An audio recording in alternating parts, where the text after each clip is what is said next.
Hello दोस्तों, novel edit channel में आपका स्वागत है। आई होप आप लोग स्टोरी एंजॉय करेंगे। अध्याय 1271। आसमान में लड़ाई पलक झपकते ही खत्म हो गई। साहिल ने अपनी तलवार के एक वार से निम्बस और उसके परिवार की मोह और गिरोह द्वारा की जा रही हत्या को रोक दिया। फिर अन्य दो काले लबादे वाले आदमियों के छिपकर किए गए हमले के दौरान उसने उनमें से एक को अपने मुक्के से रोका और दूसरे को अपनी तलवार से अपंग कर दिया। परिणाम काफी शानदार था। किसी को ये जानना था कि कोई भी इन पांचों से नहीं लड़ सकता था। वे आंशिक इटर्नल रियल्म में थे और वे सम्राट को भी असावधान पकड़ने के बाद चोट पहुंचा सकते थे। साहिल के कार्यों से हर कोई स्तब्ध था। कितना शक्तिशाली! वह बहुत शक्तिशाली है। अनगिनत लोगों ने आसमान में उस आकृति को देखा और अपने दिलों में लहरें उठती महसूस की। इस युवक ने वह कर दिखाया जो सम्राट निम्बस नहीं कर सके। इस क्षण मिल्की वे की सभी प्रमुख शक्तियों की युवा पीढ़ी ने अपने टूटे हुए विश्वास को फिर से बनते हुए महसूस किया। सम्राट निम्बस की तुलना में वे अब आसमान में उस चकाचौंध वाली आकृति की और भी अधिक प्रशंसा कर रहे थे। आखिरकार निम्बस हमेशा एक किंवदंती थे। पहली बार जब उन्होंने उसे देखा तो वह असावधान पकड़े गए और गंभीर रूप से घायल हो गए। यदि साहिल यहाँ नहीं होता तो सम्राट इतिहास बन गए होते। इसके अलावा साहिल न केवल निम्बस से छोटा था बल्कि वह उनसे बहुत अधिक शक्तिशाली भी था। सबसे महत्वपूर्ण बात उनके परिणाम थे। जैसे ही साहिल ने निम्बस को चोट पहुंचाने वाले काले लबादे वाले आदमियों से लड़ाई लड़ी, उसने उनका एक हाथ काट दिया और दूसरे को अपंग कर दिया। इसलिए वह निश्चित रूप से मिल्की वे का सबसे शक्तिशाली व्यक्ति था। बहुत से युवाओं के लिए साहिल के एक नए सितारे के रूप में उदय के बाद निम्बस जैसे पुराने शक्तिशाली व्यक्ति सेवानिवृत्त हो सकते थे और अपने शेष जीवन का आनंद ले सकते थे। मिया ने अपना सिर उठाया और स्तब्ध होकर उस आकृति को देखा। उसे लगा जैसे वह हवा में चल रही हो। जब अन्य महिलाओं ने उसकी आंखों को देखा तो वे केवल ईर्ष्या महसूस कर सकीं। साहिल के पीछे चलने के लिए चार परियों को छोड़ना निश्चित रूप से उसके द्वारा लिया गया सबसे अच्छा निर्णय था। यहाँ तक कि बार्लो परिवार भी दंग रह गया। निम्बस और विल्फ्रेड अपनी मृत्यु तक लड़ने के लिए तैयार थे जब उन्होंने मो और अन्य लोगों को अपनी ओर बढ़ते देखा। उन्होंने नहीं सोचा था कि साहिल के पास दो काले लबादे वाले आदमियों से घिरे होने के बाद उन्हें बचाने का समय होगा। हालांकि साहिल ने आगे जो किया वह बहुत चौंकाने वाला था। निम्बस और विल्फ्रेड को स्वीकार करना पड़ा कि वे वह नहीं कर सकते थे जो साहिल ने किया था, भले ही वे अपने चरम पर होते। साहिल अकेले ही अपने समान स्तर के 5 लोगों से लड़ सकता था और यहाँ तक कि उनमें से एक का हाथ भी काट सकता था। ऐसा लग रहा था कि मिल्की वे के सबसे शक्तिशाली व्यक्ति का पद किसी और का होना चाहिए। ड्रेको, वह काले लबादे वाला आदमी जिसका हाथ काट दिया गया था, अभी भी दर्द से कराह रहा था। आह, तुम हरामजादे, मुझे तुम्हें मारना ही होगा। मैं तुम्हारा मांस खाना चाहता हूँ और तुम्हारा खून पीना चाहता हूँ। धीरे धीरे उसका शरीर बदलने लगा और उसका ढीला लबादा फैलने लगा। साहिल जानता था कि वह एक जानवर में बदलने वाला है। ये काले लबादे वाले आदमी 9 हेडेड सरपेंट थे। वे उन संगरिल सिनर जैसे नहीं थे जो 9 हेडेड सरपेंट जीन के साथ विलीन हो गए थे। साहिल देखना चाहता था कि ये लोग कैसे दिखते हैं। इसके अलावा उसके वापस जानवर में बदलने के बाद मिल्की वे की अन्य ताकतें भी देख सकेंगी कि वे वास्तव में कैसे दिखते हैं। आखिरकार 9 हेडेड सरपेंट क्लैन इंसान नहीं था। भले ही वे मानव रूप में रहने पर आसानी से चल फिर सकते थे, लेकिन उनकी क्षमताएं भी प्रतिबंधित हो जाती थीं। केवल अपने वास्तविक रूप में वापस जाकर ही 9 हेडेड सरपेंट क्लैन अपनी पूरी शक्ति का उपयोग कर सकता था। हालांकि ड्रेको अपने प्रारंभिक रूप में वापस नहीं जा सका। अध्याय 1272। अन्य 3 काले लबादे वाले आदमी पास आए। ड्रेको, शांत हो जाओ, सेवरस ने कहा। मैं नहीं हो सकता, मुझे उसे मारना ही होगा। मैं उसे खाना चाहता हूँ, ड्रेको ने दांत पीसते हुए कहा। उसकी आवाज़ अत्यधिक गुस्से से भरी थी। क्या तुम जानते हो कि यदि तुम खुद को उजागर करते हो और योजना को बर्बाद करते हो तो तुम्हें क्लैन से किस तरह की सजा मिलेगी? क्या तुम सच में ऐसा करना चाहते हो? मुझे परवाह नहीं है, मुझे उसे मारना ही होगा। मुझे अकेला छोड़ दो। ड्रेको आग बबूला था। तीव्र दर्द ने उसे भ्रमित कर दिया था। न केवल उसका शरीर बल्कि उसकी आत्मा भी दर्द कर रही थी। सामान्य लोग इस दर्द को सहन नहीं कर सकते थे और वे बहुत पहले ही बेहोश हो गए होते। अन्य 3 काले लबादे वाले आदमी भी उत्सुक महसूस कर रहे थे। तर्क के अनुसार भले ही ड्रेको का हाथ काट दिया गया था और उसने अस्थायी रूप से अपनी अधिकांश युद्ध शक्ति खो दी थी, 9 हेडेड सरपेंट क्लैन के पास मजबूत पुनर्जनन कौशल थे। यदि उसके पास पर्याप्त ऊर्जा होती तो वह जल्द ही अपना हाथ पुनर्जीवित कर लेता। सबसे बुरा यह होता कि वह कुछ दिनों के लिए कमजोर रहता। यह उस स्तर तक नहीं पहुंचता जहां वह अपना आपा खो देता। हालांकि ड्रेको पागल होता हुआ लग रहा था। वे जो नहीं जानते थे वह यह था कि साहिल की एविल स्प्लिटिंग स्वॉर्ड 9 टनिंग स्टार आयरन से बनी थी, जो ब्रह्मांड की सभी बुरी चीजों का कट्टर दुश्मन था। संयोग से 9 हेडेड सरपेंट क्लैन ऐसी ही एक बुरी चीज थी। यदि ड्रेको का हाथ किसी अन्य तरीके से काटा गया होता तो वह 9 हेडेड सरपेंट पुनर्जनन के रूप में अपने कौशल का उपयोग करके इसे पुनर्जीवित कर सकता था। हालांकि यदि इसे साहिल की एविल स्प्लिटिंग स्वॉर्ड से काटा गया था तो वह अपनी क्षमताओं के बावजूद पुनर्जीवित नहीं हो सकता था। इसके अलावा उसकी आत्मा और शरीर को प्रताड़ित किया जा रहा था। यही कारण था कि ड्रेको इस तरह व्यवहार कर रहा था। तीनों काले लबादे वाले आदमियों को कुछ गड़बड़ महसूस हुई और उन्हें एहसास हुआ कि उन्हें ड्रेको को उसके मूल रूप में वापस बदलने से रोकने की जरूरत है। यदि नहीं तो वे भी इसमें फंस जाएंगे।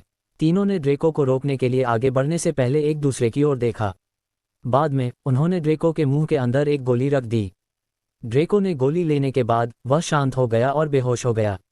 क्या हो रहा है? जब बहुत से लोगों ने ये देखा तो वे भ्रमित हो गए। उन्होंने अपनी ही टीम के सदस्य को बेहोश क्यों कर दिया? साहिल ने अपनी एविल स्प्लिटिंग स्वॉर्ड को देखने के लिए उठाया। उस पर हल्का लालपन था। भले ही उसने ड्रेको का एक हाथ काट दिया था लेकिन तलवार पर खून नहीं था। साहिल ने मन ही मन सोचा, शायद एविल स्प्लिटिंग स्वॉर्ड न केवल सभी बुरी चीजों को काटती है। ड्रेको के बेहोश होने के बाद एक अन्य काले लबादे वाले आदमी ने उसे युद्धपोत पर भेज दिया जो 10,000 किलोमीटर दूर पीछे हट गया था और वापस आ गया। उनके स्तर के लोगों के लिए ये दूरी कुछ भी नहीं थी। इसे तय करने में केवल कुछ ही सेकंड लगेंगे। 4 काले लबादे वाले आदमियों में से एक बेहोश हो गया था, इसलिए केवल 3 ही बचे थे। संगरिल के राजा मो के अलावा अब 4 आंशिक इटर्नल रियल्म्स थे। मिस्टर बार्लो, आपको एस्ट्रिड और अन्य लोगों को जल्दी से नीचे ले जाना चाहिए। मेरे पास बाद में आप सभी की रक्षा करने का समय नहीं हो सकता है, साहिल ने कहा। निम्बस कड़वाहट से मुस्कुराए। वह मिल्की वे साम्राज्य के सम्राट और मिल्की वे के सबसे शक्तिशाली व्यक्ति थे। उन्होंने कभी नहीं सोचा था कि एक दिन उन्हें एक युवक द्वारा संरक्षित किया जाएगा। हर किसी का दिन आता है। हालांकि वह जानते थे कि यदि वह रुके तो वह कुछ नहीं कर पाएंगे। इससे भी बुरा ये कि वह साहिल के लिए बाधा भी बन सकते थे। साहिल, सावधान रहना। निम्बस ने यह कहने के बाद अपने परिवार के साथ चले गए। एस्ट्रिड ने साहिल की ओर देखने के लिए अपना सिर घुमाया। फिर उसने जोर से कहा, साहिल, तुम्हें सावधान रहना होगा। मैं नीचे तुम्हारा इंतजार करूंगी। बार्लो परिवार चला गया। अब उसके रास्ते में कोई नहीं था। मो और अन्य जानते थे कि यदि उन्होंने आज साहिल को नहीं मारा तो उन्हें निम्बस को मारने का मौका कभी नहीं मिलेगा। अब उनका मुख्य लक्ष्य एकजुट होना और साहिल को मारना था। फिर वे जाकर निम्बस को मार देंगे। अध्याय 1273। हवा में सन्नाटा छा गया। किसी ने कुछ नहीं कहा और वे खुद को फिर से संयमित करने की पूरी कोशिश कर रहे थे। चूंकि वे इस स्तर पर थे इसलिए कुछ और कहने का कोई फायदा नहीं था। दोनों पक्ष अब कट्टर दुश्मन थे। उनमें से एक को मरना ही था। सच कहूं तो साहिल ने शेष 4 आंशिक इटर्नल रियल्म्स का सामना करते हुए भारी दबाव महसूस किया। अभी भले ही वह अकेले 5 से लड़ रहा था और उनमें से एक का हाथ काट दिया था, वास्तव में वह केवल उनमें से 2 के खिलाफ लड़ रहा था। यदि उन 5 ने साहिल पर एक साथ हमला किया होता तो साहिल नहीं जानता था कि क्या होता। अब वह एक ही समय में 4 लोगों से लड़ने जा रहा था। आंशिक इटर्नल रियल्म में कोई भी आसान प्रतिद्वंद्वी नहीं होगा। इसके अलावा उसकी माइंड पावर जो पहले कभी विफल नहीं हुई थी, उसका इन लोगों पर सीमित प्रभाव था। वह उन्हें भागने से पहले केवल कुछ पलों के लिए ही प्रतिबंधित कर सकता था। हालांकि साहिल ने उस काले लबादे वाले आदमी से कुछ गौर किया जिसका हाथ उसने काट दिया था। यदि वह उन लोगों को हराना चाहता था तो उसे अपने हाथ में मौजूद एविल स्प्लिटिंग स्वॉर्ड पर भरोसा करना था। उस तलवार का 9 हेडेड सरपेंट क्लैन के खिलाफ गहरा प्रभाव था। यदि नहीं तो आंशिक इटर्नल रियल्म का वह काले लबादे वाला आदमी अपना एक हाथ कट जाने के बाद इतना व्यथित नहीं दिखता। चाहे तुम कोई भी हो, यदि तुम मेरे खिलाफ जाने की हिम्मत करते हो तो तुम्हारा केवल एक ही अंत होगा और वह है मौत। सेवरस ने दूर से साहिल की ओर देखा। उसका शांत स्वर गुस्से से भरा हुआ था। वे अपने क्लैन द्वारा सौंपे गए कार्य को पूरा करने और मिल्की वे पर मो को नियंत्रण दिलाने में मदद करने जा रहे थे। उसके बाद वे अपने दिल की इच्छा के अनुसार अपने जीवन का आनंद ले सकते थे। हालांकि बीच में ही ऐसी दुर्घटना हो गई थी। कोई भी आग बबूला हो जाएगा। हर कोई बड़ी बड़ी बातें करना जानता है, लेकिन वास्तव में इसे करने की क्षमता आपके पास होनी चाहिए। साहिल ने अपनी तलवार लहराए और मुस्कुराते हुए जवाब दिया। सेवरस ने साहिल के हाथ में लंबी लाल तलवार को देखा। उसने भी उस तलवार में कुछ अजीब महसूस किया। ये बहुत तेज थी, लेकिन ऐसा लग रहा था कि यह एक ऐसी ऊर्जा छिपा रही है जिससे वह नफरत करता था। इससे भी बुरा ये कि सेवरस का हाथ कट जाने के बाद वह बहुत अजीब व्यवहार करने लगा था। निश्चित रूप से इसमें कुछ गड़बड़ थी। हालांकि ड्रेको पहले से ही प्रलाप कर रहा था और वह उस समय वापस 9 हेडेड सरपेंट में बदलने वाला था। इसलिए सेवरस के पास उससे पूछने का समय नहीं था कि क्या हुआ। लड़ाई जल्द ही शुरू होने वाली थी। गोल्ड पीक पर हर किसी ने आसमान की ओर टकटकी लगा दी। साहिल ने अकेले ही 4 आंशिक इटर्नल रियल्म्स का सामना किया और वह इतना बेफिक्र और शांत भी रह सका। अनगिनत युवाओं को ऐसा लगा जैसे वे गुस्से से जल रहे हों। यही वह अंतिम लक्ष्य था जिसका वे पीछा कर रहे थे। शुभकामनाएं मास्टर साहिल, उन संगरिल सिन्हा को हराएं और मिल्की वे में शांति वापस लाएं। कोई उत्तेजित होकर चिल्लाया, मास्टर साहिल, हम हमेशा आपका समर्थन करेंगे। मास्टर साहिल, हम हमेशा आपका सबसे मजबूत समर्थन रहेंगे।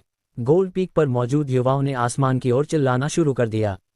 इस क्षण हर कोई जानता था कि जब तक साहिल लड़ाई में जीवित रहेगा, वह निश्चित रूप से मिल्की वे में हर किसी के दिल में सबसे शक्तिशाली व्यक्ति के रूप में सम्राट निम्बस की जगह ले लेगा। अनगिनत लोग उसकी प्रशंसा और सम्मान करेंगे। साहिल ने एक ही स्तर के 4 विरोधियों का सामना करते हुए पहली चाल चलने का फैसला किया। उसने अपना दाहिना हाथ उठाया और अपनी एविल स्प्लिटिंग स्वॉर्ड लहराए। वो आंश एक लाल तलवार की रोशनी ने मो और अन्य लोगों की ओर बढ़ने से पहले हवा को चीर दिया। इस बार साहिल ने अपने 3 शीर्ष युद्ध कौशलों में से एविल स्प्लिटिंग स्वॉर्ड टेक्निक का उपयोग नहीं किया। ऐसा इसलिए था क्योंकि युद्ध कौशल का उपयोग करने से उसकी बहुत सारी ऊर्जा समाप्त हो जाएगी।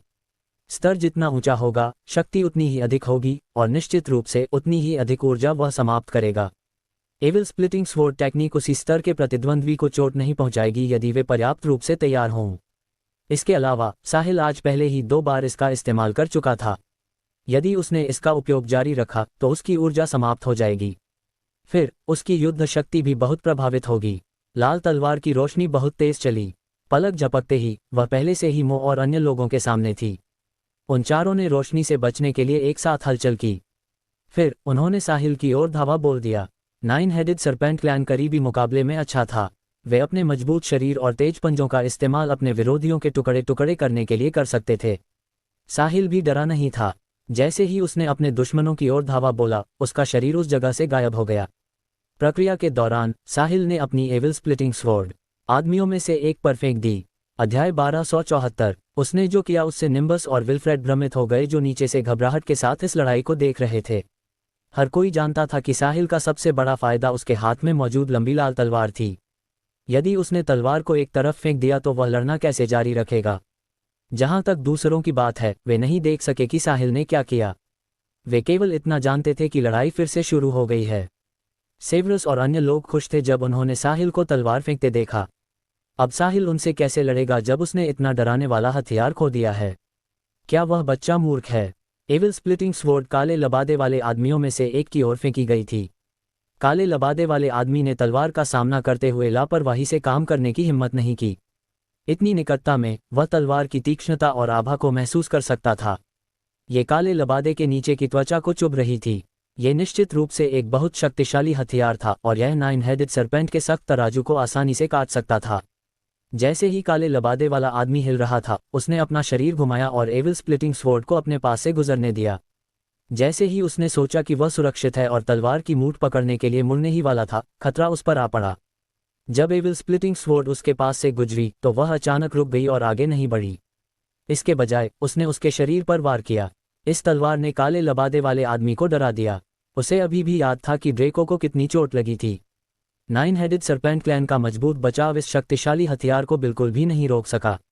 यदि ये तलवार मेरे शरीर को काटती है तो क्या मेरे 2 टुकड़े नहीं हो जाएंगे। जब साहिल ने एविल स्प्लिटिंग स्वॉर्ड बाहर फेंकी तो वह तलवार को नियंत्रित करने के लिए अपनी माइंड पावर का उपयोग कर रहा था। इस तरह वह दुश्मनों को भ्रमित कर सकता था और लड़ने के लिए उसके 2 हाथ खाली हो सकते थे। भले ही साहिल के पास युद्ध का अनुभव कम था, लेकिन उसके पास मजबूत माइंड पावर थी और वह होशियार था। केवल वही ऐसी शानदार योजना के बारे में सोच सकता था। काले लबादे वाले आदमी ने एविल स्प्लिटिंग स्वॉर्ड को अपने ऊपर काटते हुए देखा। इस महत्वपूर्ण क्षण में उसने इसे रोकने के लिए अपने बड़े पंजे का उपयोग किया। इस समय न केवल उसके पंजे सख्त तराजू से ढके हुए थे, बल्कि उनके ऊपर चमकदार धातु के दस्ताने की एक जोड़ी भी लगी हुई थी। ये 9 हेडेड सरपेंट क्लैन का युद्ध हथियार था।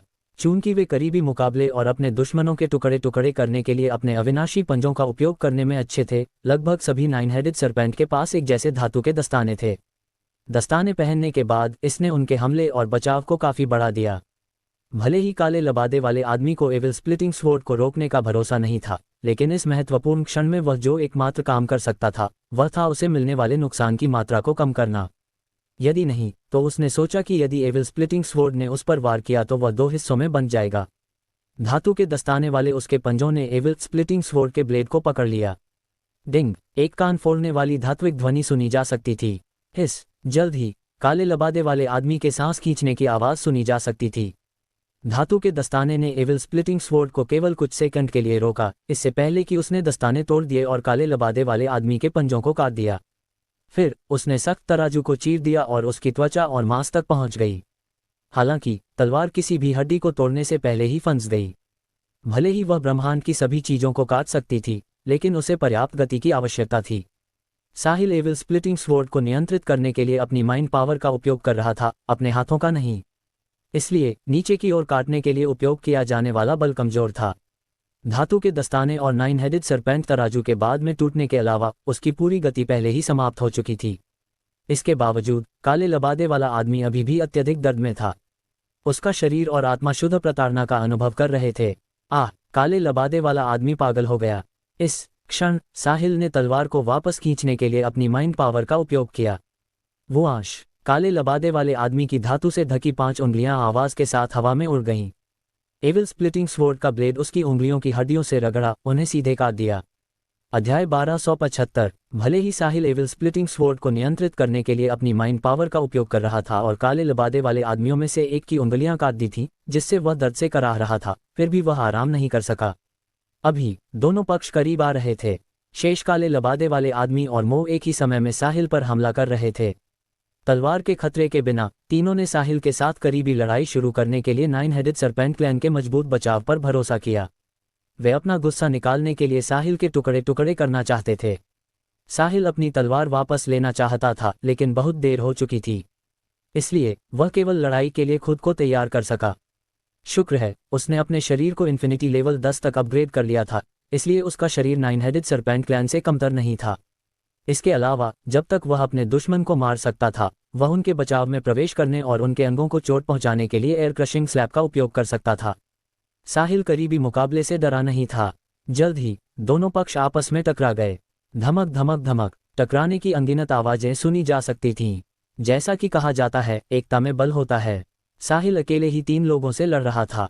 उसे 2 हाथों से 6 हाथों से लड़ना था, इसलिए वह नुकसान में था।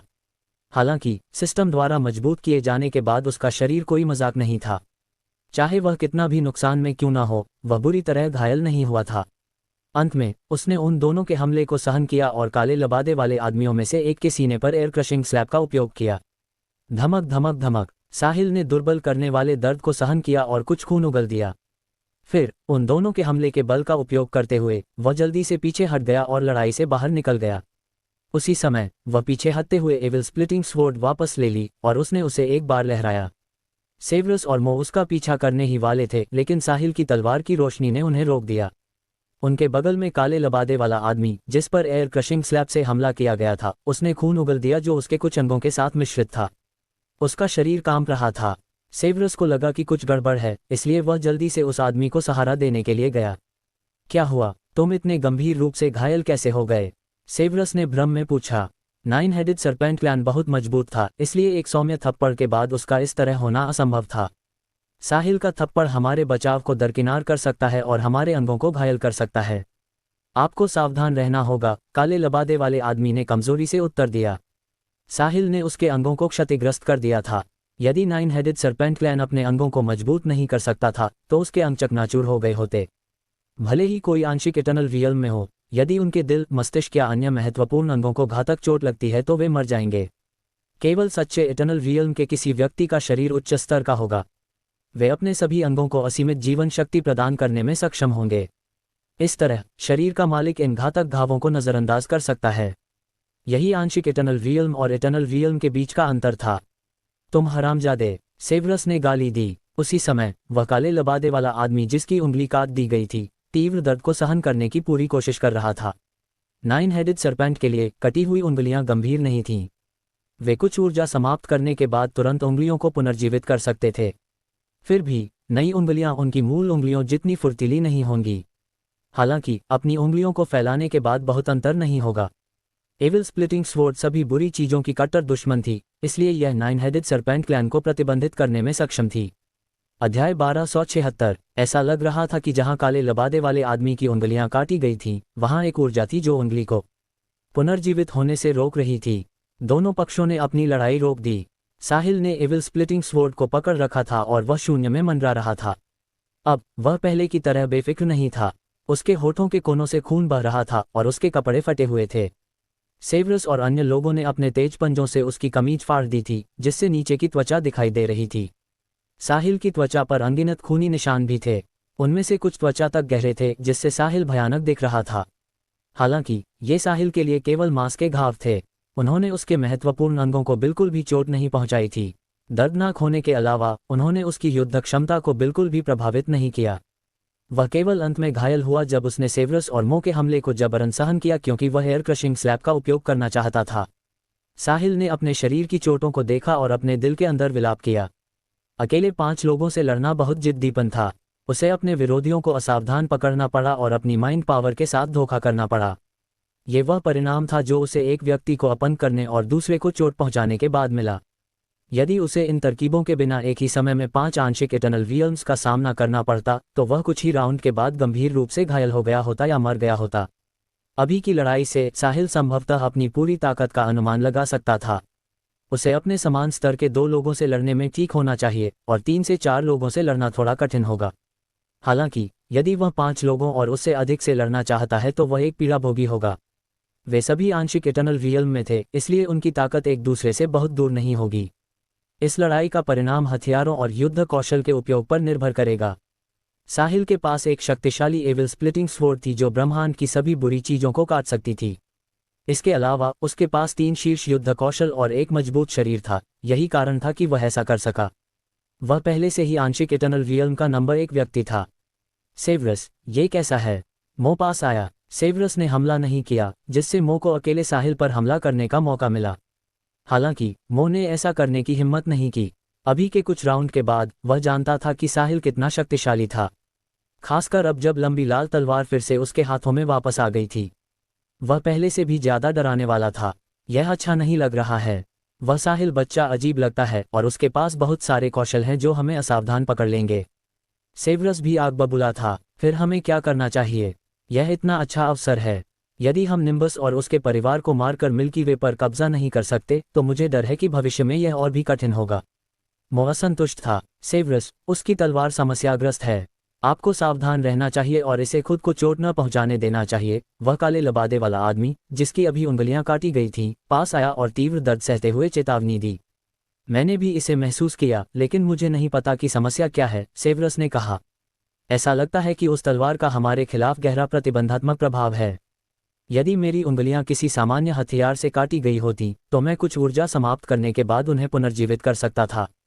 हालांकि उस लंबी लाल तलवार से मेरी उंगलियां कटने के बाद ऐसा लगता है कि हमारे क्लैन का पुनर्जनन कौशल प्रतिबंधित है। चाहे मैं कितनी भी कोशिश करूं, मैं अपनी गायब उंगलियों को पुनर्जीवित नहीं कर सकता। जैसा कि काले लबादे वाले आदमी ने कहा, उसने सेवर्स और अन्य लोगों को वह जगह दिखाई जहां साहिल ने उसकी उंगलियां काट दी थीं। घाव वास्तव में सामान्य से अलग दिख रहा था। ऐसा लग रहा था जैसे वह जल गया हो और उसमें से सफ़ेद धुआं भी निकल रहा था। फिर काले लबादे वाले आदमी ने कहा, इसके अलावा लंबी लाल तलवार से चोट लगने के बाद मुझे असामान्य रूप से असहनीय दर्द महसूस होता है। मुझे लगता है कि ड्रेको ने दर्द से अपना आपा खो दिया और वह अपने मूल रूप में वापस आना चाहता था। आखिरकार वह मुझसे भी ज्यादा गंभीर रूप से घायल है। मैं इसे सहन भी नहीं कर सकता। उस दर्द को तो छोड़ ही दीजिए जो उसने झेला है। क्या तुम अभी भी लड़ सकते हो? सेवर्स ने पूछा। हाँ, लेकिन मुझे लगता है कि मैं अपनी युद्ध शक्ति का केवल 50 से 60% ही उपयोग कर सकता हूँ। तुम्हारे बारे में क्या? सेवर्स ने दूसरे काले लबादे वाले आदमी की ओर देखा जिसे साहिल ने एयर क्रशिंग स्लैब से चोट पहुंचाई थी। मैं केवल 30% उपयोग कर सकता हूँ। इसके अलावा मैं बहुत देर तक नहीं चल सकता। यदि नहीं, तो मेरा घाव और खराब हो जाएगा जब तक कि मैं अपने मूल रूप में वापस नहीं आ जाता।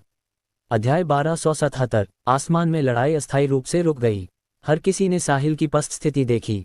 क्या मास्टर साहिल घायल हैं? शुभकामनाएं मास्टर साहिल। मास्टर साहिल, मेरे पास आपके घावों के लिए दवा है। मेरे पास भी। गोल्ड पीक पर हर किसी ने कहा। साहिल के शरीर पर घावों को देखकर मिया को बहुत बुरा लगा। वह इतने लंबे समय से साहिल के साथ थी और यह पहली बार था जब वह साहिल को घायल देख रही थी। हालांकि 5 दुश्मन सम्राट के समान स्तर पर थे, इसलिए जब तक वे इटर्नल रियलम में न हो, कोई भी उन्हें आसानी से नहीं हरा सकता था। एस्ट्रिड ने भी ये देखा और उसकी खूबसूरत आंखों में आंसू भर आए। साहिल संगरिल सिन्हा द्वारा घायल हो गया क्योंकि वह उसे और उसके परिवार को बचाना चाहता था। निम्बस और विल्फ्रेड की दृष्टि बाकियों से बेहतर थी। भले ही साहिल सतह पर भयानक लग रहा था, लेकिन वह बहुत बुरी तरह घायल नहीं था और वह अभी भी लड़ सकता था। संगरिल सिने की तरफ मो और सेवरस के अलावा एक ने अपनी युद्ध शक्ति खो दी थी और उसे वापस युद्धपोत पर भेज दिया गया था, और अन्य दो की ऊर्जा भी तेजी से गिर रही थी। किसी सामान्य व्यक्ति के लिए 5 आंशिक इटर्नल रियल्म्स से लड़ना और ये परिणाम प्राप्त करना अकल्पनीय था। वह बच्चा कहाँ से आया? मो, अब जबकि चीजें इस स्तर तक बढ़ गई हैं, ये हमारी प्रारंभिक योजना से आगे निकल गई है, इसलिए हमारे पास केवल 2 विकल्प हैं, सेवरस ने धीमी आवाज में कहा। यह क्या है? मो ने फुसफुसाते हुए पूछा। पहली बात, हमारी वर्तमान ताकत के साथ साहिल को मारना हमारे लिए कठिन होगा। इसके अलावा निम्बस भी ठीक हो रहा है, इसलिए हम केवल अस्थायी रूप से हार मान सकते हैं। क्लैन को संदेश भेजने और क्लैन बुजुर्गों के निर्णय की प्रतीक्षा करने के बाद हम तय कर सकते हैं कि हम क्या करना चाहते हैं। या हम अपने मूल रूपों में वापस जा सकते हैं और साथ मिलकर साहिल को मार सकते हैं। हालांकि यदि हम ऐसा करते हैं तो हम यहाँ से किसी को भी भागने नहीं दे सकते। हमें 9 हेडेड सरपेंट क्लैन के रहस्य को उजागर होने से रोकने के लिए उन सभी को मारना होगा। सेवरस ने यह कहने के बाद बात करना बंद कर दिया और मो के निर्णय का इंतजार किया। उनके लिए इस स्थिति में जीतना मुश्किल होगा यदि वे अपने मूल रूपों में वापस नहीं आए। साहिल बहुत मजबूत था। इसके अलावा निम्बस और विल्फ्रेड ठीक हो रहे थे और पास में लगभग 10 शिखर इन्फिनिटी रैंकर भी थे। इसलिए उनके पास तभी मौका होगा जब वे अपने मूल रूपों में वापस लौटेंगे। मो बेहद दुविधा में था। ऐसा कोई रास्ता नहीं था कि वह अब हार मान ले। साथ ही उन्होंने अनजाने में अपने दुश्मनों को सचेत कर दिया था, इसलिए भले ही 9 हेडेड सरपेंट अधिक सहायता भेजना जारी रखें, निम्बस पहले से ही तैयार होगा। उन्हें अब कभी भी बार्लो परिवार को एक बार में मारने का मौका नहीं मिलेगा। मुझे क्या करना चाहिए? क्या मुझे यहाँ मौजूद सभी को मारने और किसी भी उत्तरजीवी को न छोड़ने का जोखिम उठाना चाहिए? हालांकि भले ही सेवरस और अन्य अपने मूल रूपों में वापस चले जाएं, क्या हम जीत सकते हैं? मो को संदेह था, यदि वे अपने मूल रूपों में वापस गए और फिर से असफल रहे तो संगरिल पूरी तरह से बर्बाद हो जाएगा। वे मिल्की वे में हर किसी के कट्टर दुश्मन होंगे। पिछली शताब्दियों में उन्होंने जो कुछ भी तैयार किया था वह व्यर्थ हो जाएगा। यह एक कठिन निर्णय था।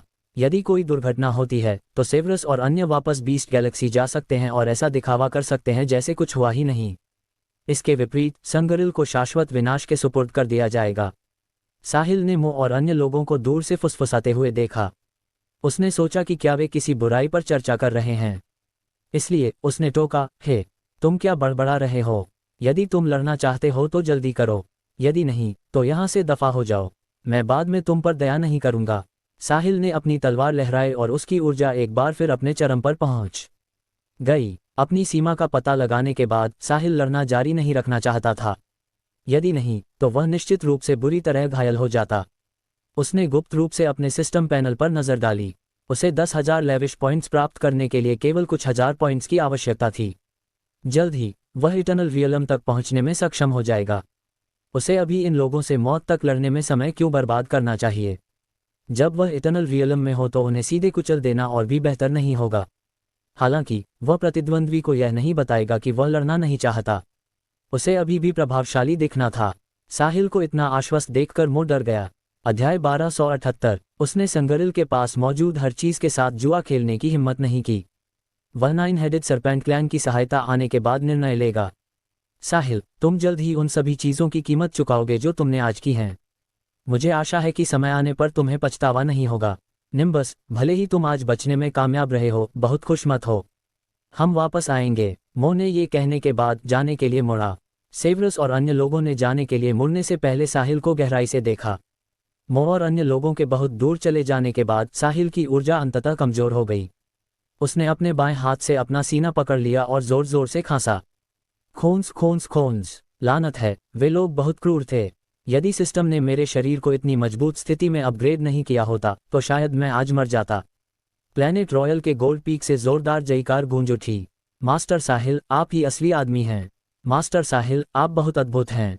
अब से मास्टर साहिल मेरे आदर्श होंगे। सम्राट निम्बस और महारानी गमोरा ने राहत की सांस ली। केवल वे ही जानते थे कि अभी यह कितना खतरनाक था। यदि साहिल प्रकट नहीं होता तो न केवल उनका परिवार समाप्त हो जाता, बल्कि मिल्की वे के लोग भी कष्टों की खाई में गिर जाते। 9 हेडेड सरपेंट क्लैन बिना कारण मो की मदद नहीं करेगा। साहिल ने न केवल बार्लो परिवार को बचाया, बल्कि उसने मिल्की वे में हर किसी को भी बचाया। मिया और एस्ट्रिड जल्दी से उड़कर साहिल के पास आईं। फिर उन्होंने उसे दोनों तरफ से सहारा दिया। क्या तुम ठीक हो, साहिल? तुम्हें कैसा लग रहा है? दोनों महिलाओं ने एक साथ चिंता से पूछा। मैं ठीक हूँ, बस कुछ मामूली चोटें हैं, मैं अभी भी चल सकता हूँ। साहिल ने ये कहते हुए अपने हाथ पीछे खींचने चाहे। हालांकि मिया और एस्ट्रिड ने उसे बहुत कसकर पकड़ रखा था, इसलिए उसे ऐसा करने का मौका नहीं मिला। वे साहिल की स्थिति को लेकर बहुत चिंतित थीं। अब जब वे करीब थीं तो वे साहिल की त्वचा पर भयानक खून के निशान देख सकती थीं।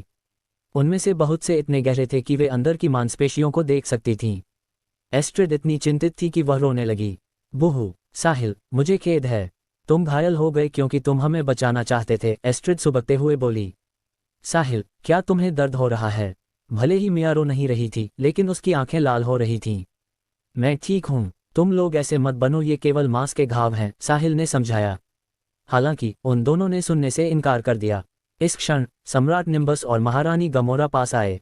धन्यवाद, साहिल, निम्बस ने कहा। मिल्की वे के सम्राट के रूप में उन्हें किसी को धन्यवाद दिए हुए कई साल हो गए थे। इस बार उन्हें साहिल को धन्यवाद देना ही था। यदि वह नहीं होता तो सब कुछ खत्म हो जाता। गमोरा ने साहिल को अपने चेहरे पर एक जटिल भाव के साथ देखा। किसने सोचा होगा कि जिस बच्चे से उसे बहुत उम्मीदें नहीं थीं, वह उसके पूरे परिवार को बचाएगा। यदि एस्ट्रिड ने साहिल को राजकीय भोज में आमंत्रित नहीं किया होता तो गमोरा कल्पना भी नहीं कर सकती थी कि इसके परिणाम कितने गंभीर होते। आपका स्वागत है, मिस्टर बार्लो। वे विदेशी नस्लें मिल्की वे में अराजकता फैलाना चाहती थीं और मिल्की वे में एक इंसान के रूप में उन्हें बाहर निकालना मेरा कर्तव्य है। औपचारिकताओं के आदान प्रदान के बाद वे एक साथ रॉयल पैलेस वापस चले गए। उन्हें अपने शरीर के घावों का जल्दी से इलाज करने की जरूरत थी। सुदूर मिल्की वे के किनारे पर एक काले सींग वाला जहाज सौर मंडल के पास पहुंच गया था। कुछ और दिनों में वे अपने गंतव्य पृथ्वी पर पहुंच जाएंगे। अभी साहिल को पृथ्वी के आसन संकट के बारे में कोई अंदाजा नहीं था। अध्याय 1279। साहिल, निम्बस और निम्बस का परिवार जल्दी से रॉयल पैलेस लौट आए। फिर निम्बस जल्दी से साहिल को महल की गहराई में गुप्त कमरे में ले गए। वही वह जगह थी जहां विल्फ्रेड सामान्य रूप से दवाओं पर शोध करते थे और गोलियों को परिष्कृत करते थे।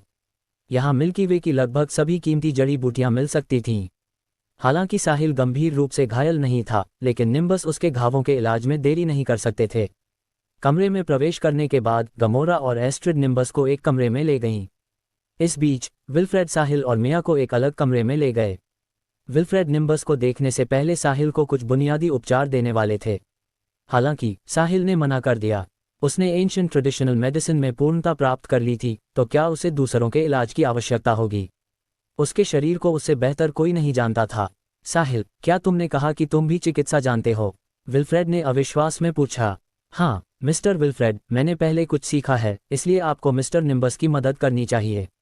वह काफ़ी बुरी तरह घायल हैं। यदि हम समय पर उनका इलाज नहीं करते हैं और इसमें देरी करते रहते हैं तो यह उनके लिए हानिकारक होगा, साहिल ने कहा। सच में? विल्फ्रेड अभी भी अविश्वास में था। बिल्कुल, इसके अलावा मैं इतना गंभीर रूप से घायल नहीं हूँ, मैं इसे खुद संभाल सकता हूँ। ठीक है, तुम अपनी ज़रूरत की जड़ी बूटियाँ ले सकते हो। मूल रूप से तुम यहाँ मिल्की वे की सभी कीमती जड़ी बूटियाँ पा सकते हो। मैं निम्बस को देखने जा रहा हूँ। विल्फ्रेड ये कहने के बाद जल्दी से दूसरे गुप्त कमरे में चला गया। निम्बस काफ़ी बुरी तरह घायल था, इसलिए उसे तत्काल देखभाल की आवश्यकता थी। समान स्तर की 4 शक्तियों द्वारा असावधान पकड़े जाना कोई मजाक नहीं था। क्या तुम्हें मेरी मदद की ज़रूरत है, साहिल? मिया ने पूछा। ज़रूरत नहीं है, तुम जड़ी बूटियों के बारे में कुछ नहीं जानती, इसलिए तुम्हें बस देखना चाहिए। साहिल को गुप्त कमरे में कुछ कीमती जड़ी बूटियां मिलीं। कुछ बुनियादी तैयारी के बाद उसने उन्हें उबालना शुरू कर दिया। इस गुप्त कमरे में हर तरह के औजार थे। जल्द ही दवा तैयार हो गई। साहिल के इसे पीने के बाद उसने अपनी त्वचा के लिए कुछ मरहम बनाया और मिया से इसे लगाने में मदद करने के लिए कहा। जब सब कुछ हो गया तो दोनों उस गुप्त कमरे में गए जहां निम्बस का उपचार चल रहा था। जब विल्फ्रेड निम्बस का इलाज कर रहे थे तो वह बहुत पीला था। गमोरा और एस्ट्रिड एक तरफ से घबराहट के साथ देख रही थीं। उन चारों ने साहिल के आने पर ध्यान दिया, लेकिन उन्होंने कुछ नहीं कहा। यह विल्फ्रेड के उपचार के लिए एक महत्वपूर्ण क्षण था, इसलिए किसी को भी उन्हें परेशान नहीं करना चाहिए। साहिल ने भी चुपचाप देखा। हालांकि थोड़ी देर बाद उसे लगा कि विल्फ्रेड का उपचार बहुत जटिल था। हालांकि यह निम्बस के घावों के लिए फ़ायदेमंद था, लेकिन यह इसे करने का सबसे अच्छा तरीका नहीं था। विचार करने के बाद साहिल ने सुझाव दिया, मिस्टर विल्फ्रेड, यदि आप इसे इस तरह से करते हैं तो आपको कम समय में सबसे अच्छा परिणाम नहीं मिलेगा। सन्नाटा तोड़ने वाला साहिल पहला व्यक्ति था और उसने तुरंत दूसरों का ध्यान अपनी ओर खींचा। तुम्हारा क्या मतलब है, साहिल? क्या तुम कह रहे हो कि मेरे उपचार में खामियां हैं? विल्फ्रेड नाखुश था। उसने सदियों तक चिकित्सा पर शोध किया था, लेकिन अब एक युवक उस पर संदेह कर रहा था। मैं इस बात से इनकार नहीं करूंगा कि तुम मुझसे अधिक शक्तिशाली हो, लेकिन मैं, विल्फ्रेड बार्लो, चिकित्सा के मामले में किसी से कम नहीं हूं। यह मेरी विशेषज्ञता है। मैंने ऐसा नहीं कहा। यह बहुत जटिल है और यह सबसे अच्छा उपचार नहीं है। बेहतर परिणाम पाने के लिए आप इसे सरल बना सकते हैं। इसके अलावा मैंने आपकी जड़ी बूटियों को सूंघा और उनमें से कुछ उपयुक्त मेल नहीं है, साहिल ने समझाया। तुम्हारी उम्र कितनी है, बच्चे? तुम पहले से ही इतने शक्तिशाली हो कि यह भयावह है, और तुम्हारे पास अभी भी चिकित्सा सीखने का समय है। विल्फ्रेड ने अपनी आंखें चौड़ी की और पूछा, मिस्टर विल्फ्रेड, आप मिस्टर निम्बस की तरह ही क्यों हैं? जब कुछ चीज़ों की बात आती है तो उम्र मायने नहीं रखती। प्रतिभा अधिक महत्वपूर्ण है। संयोग से मुझमें साधना और चिकित्सा की प्रतिभा है, इसलिए मैं इस स्तर तक पहुंचा हूं। मुझे बताओ, कम से कम समय में सबसे अच्छा परिणाम पाने के लिए मुझे क्या करना चाहिए? विल्फ्रेड अभी साहिल से बहस कर रहा था। साहिल वास्तव में शक्तिशाली था, लेकिन जब चिकित्सा की बात आती थी तो विल्फ्रेड किसी और की नहीं सुनता था। आप मुझे कोशिश क्यों नहीं करने देते? साहिल ने पूछा। विल्फ्रेड ने यह सुनने के बाद निम्बस की ओर देखा। अध्याय 1280। अंकल विल्फ्रेड, साहिल को कोशिश करने दें। मुझे उस पर भरोसा है, निम्बस ने कहा। यदि साहिल निम्बस को चोट पहुंचाना चाहता तो वह उसे बचाने के लिए घायल होने का जोखिम नहीं उठाता। इस प्रकार निम्बस साहिल के बारे में चिंतित नहीं था। चूंकि निम्बस सहमत हो गया था, विल्फ्रेड के पास प्रस्ताव को अस्वीकार करने का कोई कारण नहीं था। संयोग से वह ये भी देखना चाहता था कि साहिल के पास उन चिकित्सा कौशलों पर संदेह करने के लिए क्या कौशल हैं जिनका उसने सदियों से अभ्यास किया था। साहिल ने कार्यभार संभाल लिया। सबसे पहले उसने निम्बस को कपड़े उतारने और अपने शरीर के उन हिस्सों को दिखाने के लिए कहा जो घायल थे। कुछ ही देर बाद साहिल ने निम्बस पर नीडल्स का प्रयोग करना शुरू कर दिया। कमरे में मौजूद हर कोई सीधे साहिल की ओर देख रहा था। जल्द ही निम्बस का शरीर चांदी की सुइयों से ढक गया। नीडल ट्रीटमेंट के बाद साहिल ने निम्बस के लिए दवा तैयार करना शुरू किया। निम्बस आंतरिक रूप से घायल था, इसलिए उसे केवल विशिष्ट मौखिक दवा की आवश्यकता थी। साहिल ने जड़ी बूटियों को ढूंढा, उनका मिलान किया और उन्हें उबाला। जब प्रक्रिया समाप्त हुई तो निम्बस ने एक गहरी सांस ली और अपने अंदर का सारा जमा हुआ खून उगल दिया। बाद में उसे काफी बेहतर महसूस हुआ। आपको कैसा लग रहा है, पिताजी? एस्ट्रिड खुद को पूछने से नहीं रोक सकी। मैं ठीक हूँ, मुझे बहुत बेहतर लग रहा है। निम्बस ने यह कहने के बाद साहिल की ओर देखा और विलाप किया। साहिल, तुम एक राक्षस मॉन्स्टर हो। न केवल तुम शक्तिशाली हो, तुम्हारे पास इतना प्रभावशाली चिकित्सा कौशल भी है। मैं बहुत भ्रमित हूँ। इतनी कम उम्र में तुमने ये सब कैसे किया? निम्बस की बात सुनकर सभी ने राहत की सांस ली। विल्फ्रेड ने अपनी आंखें चौड़ी कर लीं, उसका चेहरा अविश्वास से भर गया। भले ही वह समझ नहीं पा रहा था कि साहिल क्या कर रहा था, लेकिन साहिल के उपचार के बाद निम्बस की स्थिति अभी की तुलना में बहुत बेहतर लग रही थी। यदि वे उसके उपचार के साथ जाते तो इस परिणाम तक पहुंचने में कम से कम कुछ दिन लग जाते। हालांकि साहिल को इसे हासिल करने में केवल 2 घंटे लगे। कितना अविश्वसनीय! साहिल, इसे क्या कहा जाता है? विल्फ्रेड ने स्तब्ध महसूस करते हुए पूछा। प्राचीन पारंपरिक चिकित्सा, साहिल ने उत्तर दिया। प्राचीन पारंपरिक चिकित्सा, प्राचीन पारंपरिक चिकित्सा, विल्फ्रेड बड़बड़ाया। अचानक विल्फ्रेड को कुछ याद आया और उसने जोर से पूछा, क्या तुम्हारा मतलब लंबे समय से खोया हुआ प्राचीन अभ्यास है? मुझे यकीन नहीं है। हालांकि मुझे यह एक प्राचीन अवशेष में मिला है, साहिल ने झूठ बोला। विल्फ्रेड अचानक जमीन पर घुटनों के बल बैठ गया और साहिल के सामने झुक गया। साहिल, कृपया मुझे अपना शिष्य बना लो और मुझे ये प्राचीन चिकित्सा पद्धति सिखाओ, विल्फ्रेड ने भावनात्मक रूप से कहा। उसने जो किया उससे कमरे में हर कोई हैरान रह गया। विल्फ्रेड सम्राट निम्बस के चाचा थे और वह यहाँ सर्वोच्च पद वाले व्यक्ति थे। अब वह एक युवक के सामने घुटने टेक रहे थे। विल्फ्रेड के ऐसा करने के बाद साहिल असमंजस में था, इसलिए वह जल्दी से विल्फ्रेड की मदद करने के लिए गया। मिस्टर विल्फ्रेड, आप क्या कर रहे हैं? मैं आपको मेरे सामने इस तरह झुकने नहीं दे सकता। हालांकि विल्फ्रेड ने उठने से इनकार कर दिया। यदि तुम मुझे अपना शिष्य नहीं बनाते और मुझे प्राचीन चिकित्सा पद्धति नहीं सिखाते तो मैं नहीं उठूंगा। विल्फ्रेड का चिकित्सा के प्रति स्वाभाविक जुनून था। यही कारण था कि उन्होंने तब सम्राट बनना छोड़ दिया था। अब उनके पास प्राचीन चिकित्सा पद्धति सीखने का मौका था, तो वह इसे कैसे छोड़ सकते थे? मिस्टर विल्फ्रेड, हमारे बीच उम्र का इतना बड़ा फासला है, मैं आपको अपना शिष्य कैसे बना सकता हूँ? साहिल ने बेबसी से कहा। साहिल, जब सीखने की बात आती है तो कोई पहला या आखिरी नहीं होता। तुम चिकित्सा में बेहतर हो, इसलिए तुम मेरे शिक्षक बन सकते हो। मिस्टर विल्फ्रेड, मैं ऐसा नहीं कर सकता। हालांकि हम चिकित्सा ज्ञान का आदान प्रदान कर सकते हैं। आप मुझसे वह सब कुछ पूछ सकते हैं जो आपको समझ नहीं आता। यदि मुझे इसके बारे में पता होगा तो मैं आपको बताने का वादा करता हूँ। आप क्या सोचते हैं? साहिल ने सोचकर कहा, सच में, ये बहुत अच्छा है। तो फिर पक्का रहा। आओ, मेरे पास अभी तुम्हारे लिए बहुत सारे सवाल हैं। विल्फ्रेड उठा और उसने साहिल को पकड़ लिया। उसके बाद उसने उसे दूसरे कमरे में खींच लिया। मिस्टर विल्फ्रेड, क्या आपको इतनी जल्दी है? साहिल टेढ़ी मुस्कान के साथ मुस्कुराया। मैं अब इंतजार नहीं कर सकता। विल्फ्रेड द्वारा उसे खींच ले जाने के बाद साहिल कमरे से चला गया, जिससे निम्बस और अन्य लोग सदमे में रह गए। अध्याय 1281। भले ही संग्रिल और अंपायर के बीच का युद्ध फिलहाल के लिए समाप्त हो गया था, लेकिन हर कोई जानता था कि यह वास्तव में खत्म नहीं हुआ था। संग्रिल बहुत जल्द वापस आएगा। उस समय यह वास्तविक युद्ध होगा। यह अज्ञात था कि संग्रिल वह सब कुछ वापस ले लेगा जो उनका था, या अंपायर अपनी स्थिति की रक्षा करेगा और संग्रिल को नष्ट कर देगा। कोई नहीं जानता था कि क्या होगा, क्योंकि दोनों पक्ष समान रूप से मजबूत थे। संग्रिल के पास 5 पार्शियल इटर्नल रेल्म्स थे, जबकि अंपायर के पास 3 थे। सबसे महत्वपूर्ण बात यह थी कि साहिल एक पावर हाउस था जो अकेले 5 लोगों से लड़ सकता था। हालांकि उनमें से अधिकांश अभी भी आशा करते थे कि अंपायर जीत सकता है। आखिरकार मिल्की वे अंपायर के शासन में काफी अच्छा विकास कर रहा था। कम से कम अंपायर में कोई अत्याचारी शासन नहीं था।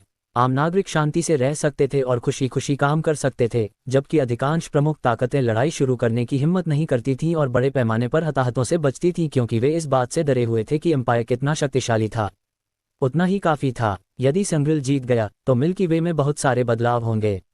जब ऐसा होगा तो स्थिति निश्चित रूप से अशांत होगी। जब वे अन्यथा शांति से रह सकते थे तो अराजकता में कौन रहना चाहेगा? ये तब तक था जब तक कि वे महत्वाकांक्षी न हो या संग्रिल का समर्थन करने के लिए पक्ष न बदल लिया हो। वे अराजकता से अधिक लाभ प्राप्त करना चाहते थे और इसीलिए वे आशा करते थे कि संग्रिल जीत जाए। युद्ध के बाद साहिल, वह युवक जो कहीं से भी आया था, उसने एम्परर निम्बस को मिल्की वे के सबसे शक्तिशाली व्यक्ति के रूप में प्रतिस्थापित कर दिया। अब अनगिनत लोगों द्वारा उनका सम्मान और आदर किया जाता था, यहाँ तक कि एम्परर भी संग्रिल के 5 पार्शियल इटर्नल रेल्म्स द्वारा गंभीर रूप से घायल हो गए थे। दूसरी ओर साहिल ने 5 के खिलाफ 1 की लड़ाई में 3 लोगों को गंभीर रूप से घायल कर दिया, जो उनके लिए बहुत प्रतिकूल थी। उन्होंने एक चाल से संग्रिल को डरा दिया और उन्हें फिलहाल के लिए पीछे हटने पर मजबूर कर दिया। किसी ने पहले कभी ऐसा नहीं किया था। समान स्तर के पावर हाउसेस के बीच जो कोई भी अकेले 2 लोगों से लड़ सकता था, उसे नंबर 1 माना जाता था।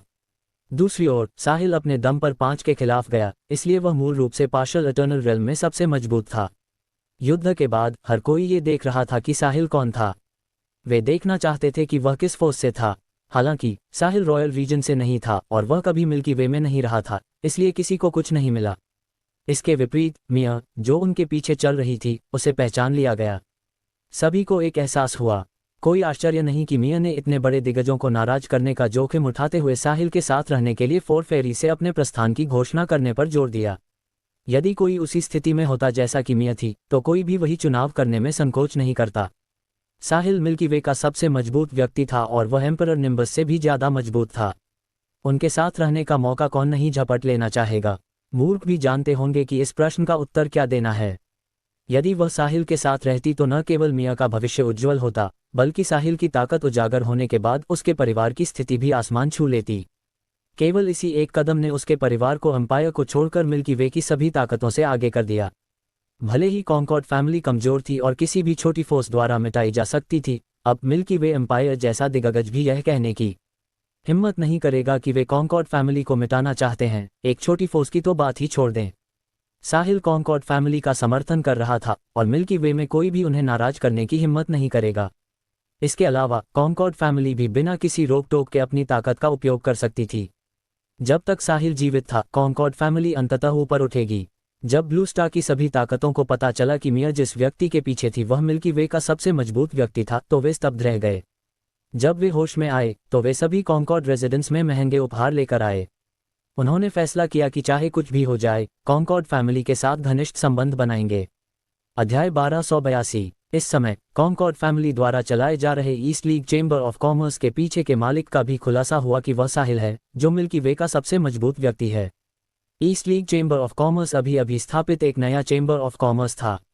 साहिल भी हाल ही में दिखाई दिया था और उसके नाम में भी एक एल था, ठीक ईस्ट लीग की तरह। इतना बड़ा संयोग कैसे हो सकता था? उसके बाद कॉन्कॉर्ड फैमिली के प्रमुख ट्रूमन इस बात को साबित करने के लिए सामने आए। साहिल ने उसे एक सार्वजनिक बयान देने की अनुमति दी थी जिसमें कहा गया था कि Sahil east league chamber of commerce का मालिक है। उस क्षण से सभी ताकतें east league chamber of commerce के साथ व्यापार करने के लिए लड़ रही थीं। उनका मुख्य लक्ष्य पैसा कमाना नहीं था, इसके बजाय यह east league chamber of commerce के साथ घनिष्ठ संबंध बनाना और साहिल का ध्यान आकर्षित करना था। ये ताकत द्वारा लाया गया बदलाव था। साहिल ने ऐसा इसलिए किया क्योंकि वह इस अवसर का उपयोग east league chamber of commerce को तेजी से विकसित और विस्तारित करने के लिए करना चाहता था। उसकी ताकत पहले से ही उजागर हो चुकी थी, इसलिए उसे इटर्नल रेल्म में पहुंचने के लिए 1,00,000 लाविश पॉइंट्स जमा करने के लिए east league chamber of commerce का उपयोग करना चाहिए। यदि नहीं, तो कौन जानता था कि सिंगल सिनर्स बदला लेने के लिए कब वापस आएंगे। जब तक वह इटर्नल रेल्म में था, साहिल आसानी से मोह के स्तर के किसी व्यक्ति को हरा सकता था, भले ही उनमें से 8 या 10 ही क्यों न हो। भले ही पार्शियल इटर्नल रेल्म और इटर्नल रेल्म के बीच केवल आधा कदम था, लेकिन एक अंतर्निहित अंतर था। उनकी कॉम्बैट पावर बहुत अलग थी। ये स्वर्ग और पृथ्वी की तरह था। कुछ उकसावे के बाद east league chamber of commerce ने उन ताकतों के साथ काम करना शुरू कर दिया जो संबंध बनाने आए थे। हालांकि साहिल ने कहा कि उन्हें ताकतों का फायदा नहीं उठाना चाहिए। ऐसा करने से अन्य ताकतें साहिल का और भी अधिक समर्थन करने लगीं। वह पहले से ही मिल्की वे में सबसे मजबूत व्यक्ति था और वह अभी भी जमीन से जुड़ा हुआ था। कितने लोग ऐसा कर सकते थे? इसके बावजूद वे कैसे जान पाएंगे कि साहिल का वास्तविक लक्ष्य पैसा कमाना नहीं था, बल्कि लाविश पॉइंट्स प्राप्त करने के लिए तेजी से पैसा खर्च करना था। यही वह था जो वह अभी सबसे ज्यादा चाहता था। 5 दिन बाद रॉयल पैलेस के एक आलीशान आंगन के अंदर इस समय साहिल अपने कमरे में अकेला रह रहा था। उसने अभी अभी विल्फ्रेड के साथ चिकित्सा के बारे में ज्ञान का आदान प्रदान पूरा किया था। भले ही उन्होंने कहा कि वे ज्ञान का आदान प्रदान कर रहे थे, ये विल्फ्रेड के पूछने और साहिल के उत्तर देने जैसा अधिक था। विल्फ्रेड पिछले कुछ दिनों में लगभग रोज आता था। जब उसे वह उत्तर मिल जाता जो वह चाहता था, तो वह साहिल के उत्तर का परीक्षण करने के लिए जल्दी से अपने गुप्त कमरे में चला जाता। साहिल ने मिया को आंगन के बाहर इंतजार करने और किसी को अंदर न आने देने के लिए कहा। वह बिस्तर पर बैठ गया और खुद को संभालने की पूरी कोशिश करते हुए कुछ गहरी सांसें लीं। आज साहिल सबसे महत्वपूर्ण कदम पूरा करने जा रहा था, इटर्नल रेल्म में प्रवेश करना।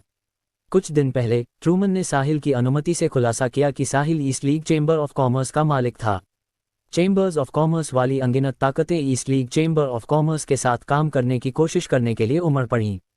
ट्रूमन ने किसी को मना नहीं किया, उसने सभी को स्वीकार कर लिया और कुछ दिनों के बाद east league chamber of commerce का निरंतर विस्तार हुआ। साहिल के लाविश पॉइंट्स 1,00,000 को पार कर गए थे और 1,52,000 तक पहुंच गए थे। जब उसके लाविश पॉइंट्स 1,00,000 तक पहुंच गए तो साहिल खुद को अपग्रेड कर सकता था, पार्शियल इटर्नल रेल्म से टूटकर इटर्नल रेल्म में जा सकता था। जल्द ही वह मिल्की वे में इटर्नल रेल्म में एकमात्र व्यक्ति होगा। जब ऐसा होगा तो मुझ जैसा पार्शियल इटर्नल रेल्म साहिल के लिए सिर्फ एक मस्खरा होगा। यदि वह चाहे तो वह आसानी से मोह को नष्ट कर सकता है। इटर्नल रेल्म अनगिनत पावर हाउसेस के लिए अंतिम सपना था।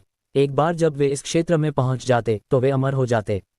उनका शरीर दूसरे स्तर पर पहुंच जाता और उनके शरीर के प्रत्येक अंग को मजबूत जीवन शक्ति प्रदान करता। जब तक उनका शरीर धूल में नहीं बदल जाता, वे अपना सिर या दिल कटने या निकाले जाने के बाद उसे फिर से पैदा कर सकते थे। इटर्नल रेल्म इतना मजबूत था। अध्याय 1283। मिल्की वे के किनारे पर स्थित सोलर सिस्टम में 10 से अधिक ब्लैक हॉर्न शिप्स पहुंचे। सबसे आगे वाले के अंदर हालन ने उत्तेजित होकर नीले ग्रह को देखा। ये सही है, ये वास्तव में एक स्वदेशी रहने योग्य ग्रह है। भले ही अर्थ नाम का ये ग्रह छोटा था, ब्लैक हॉर्न शिप ने पहले ही इस पर बहुत अधिक जीवन शक्ति का पता लगा लिया है। हा, अब मेरी किस्मत बदलने का समय आ गया है। रॉयल रीजन वापस जाने के बाद मैं सभी को चौंका दूंगा और रॉयल रीजन में चुना हुआ व्यक्ति बन जाऊंगा। उन सभी लोगों के चेहरे पर तमाचा मारूंगा जिन्होंने मुझे नीचा दिखाया। इस समय हालन बहुत उत्साह में था। उसने अपने स्लेव मार्क लगाने के बाद अर्थलिंग्स की प्रतिक्रिया प्राप्त करने की कल्पना की। फिर वह समृद्ध होगा और शीर्ष व्यक्ति बन जाएगा। फ्लॉयड हालन के बगल में खड़ा था। उसने पास ही अर्थ को भी देखा। उसने राहत की सांस ली। सच कहूं तो वह पूरे रास्ते डरा हुआ था। आखिरकार उसे यह परिवार के गुप्त कमरे में मिला था और उसने इसे खुद नहीं पाया था, इसलिए इसके नकली होने की संभावना हो सकती थी। भले ही हालन ने यहाँ आने के रास्ते में फ्लॉयड को अपने भाई के रूप में देखा था, लेकिन अगर उसे पता चलता कि अर्थ का अस्तित्व नहीं है तो हालन फ्लॉयड को मौत की कामना करने पर मजबूर करने में संकोच नहीं करता। अब अर्थ उनके सामने थी और फ्लॉयड साबित कर सकता था कि वह झूठ नहीं बोल रहा था। वह अब सुरक्षित था। हालन, तुम क्या सोचते हो? मैंने तुमसे झूठ नहीं बोला, है ना? वह नीला ग्रह वही रहने योग्य स्वदेशी ग्रह होना चाहिए जो पवन को मिला था। बहुत बुरा हुआ कि उसने पर्याप्त तैयारी नहीं की और अपना स्लेव मार्क नहीं लगाया, फ्लॉयड ने कहा। हा, फ्लॉयड, मैंने तुम पर कभी संदेह नहीं किया। यदि नहीं तो मैं यहाँ आने में इतना समय और प्रयास क्यों बर्बाद करता। चिंता मत करो, मैं तुम्हारी फरमाइशें एक एक करके पूरी करूंगा, हालन ने हंसते हुए कहा। धन्यवाद हालन, तुम बहुत दयालु हो फ्लॉयड। मुझे तुम्हारा शुक्रिया अदा करना चाहिए। अगर मैं तुमसे नहीं मिलता तो मैं अपना बाकी जीवन बिना किसी उत्साह के जीता, लेकिन अब मेरी महत्वाकांक्षाएं बड़ी हैं। हालन ने ये कहने के बाद विषय बदला और जोर से कहा, सभी से पूरी गति से आगे बढ़ने के लिए कहो। हमारा गंतव्य हमारे सामने वाला नीला ग्रह होगा। जी मास्टर। 10 से अधिक ब्लैक हॉर्न शिप्स तेजी से अर्थ की ओर बढ़े। अर्थ। साहिल को गए करीब 1 साल हो गया था। अर्थ अभी भी वैसी ही दिखती थी और बहुत बदलाव नहीं हुए थे। हर कोई अभी भी मार्शल आर्ट्स का अभ्यास कर रहा था और बहुत सारे प्रतिभाशाली नए सितारे उभरे। वे सोमरलैंड में इकट्ठे हुए और मेसन उन्हें व्यवस्थित रूप से प्रशिक्षित करेगा। जाने से पहले साहिल का यही आदेश था। यदि अर्थ अपनी रक्षा करना चाहती थी और बाहर निकलने का साहस करना चाहती थी तो उसे पहले मजबूत होना होगा। भले ही वे इस बार तबाही से बच गए, लेकिन अगली और उसके बाद वाली के बारे में क्या? कौन वादा कर सकता था कि वे उनमें से हर एक से सुरक्षित निकल जाएंगे? केवल अर्थ को मजबूत बनाकर ही वे भविष्य में हर संकट का सामना कर सकते थे। बेशक अर्थ के सभी पावरहाउसेस साहिल की बात मानेंगे। तबाही के बाद सब एकजुट हो गए। जब तक अर्थ के किसी भी कोने में क्षमता वाला कोई व्यक्ति होता, उन्हें तुरंत खेती के लिए सोमरलैंड भेज दिया जाता।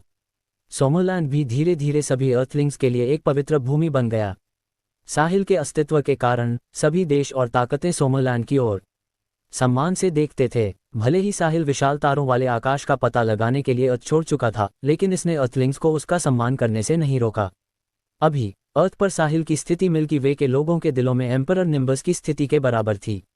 एक अजेय विश्वास था, चाहे कोई अर्थ के किसी भी कोने में हो, जब तक कोई साहिल के बारे में बुरा बोलने की हिम्मत करता, उन पर हमला किया जाता। उसी समय इस 1 वर्ष में अर्थ के हर कोने में साहिल की मूर्तियां खड़ी की गईं।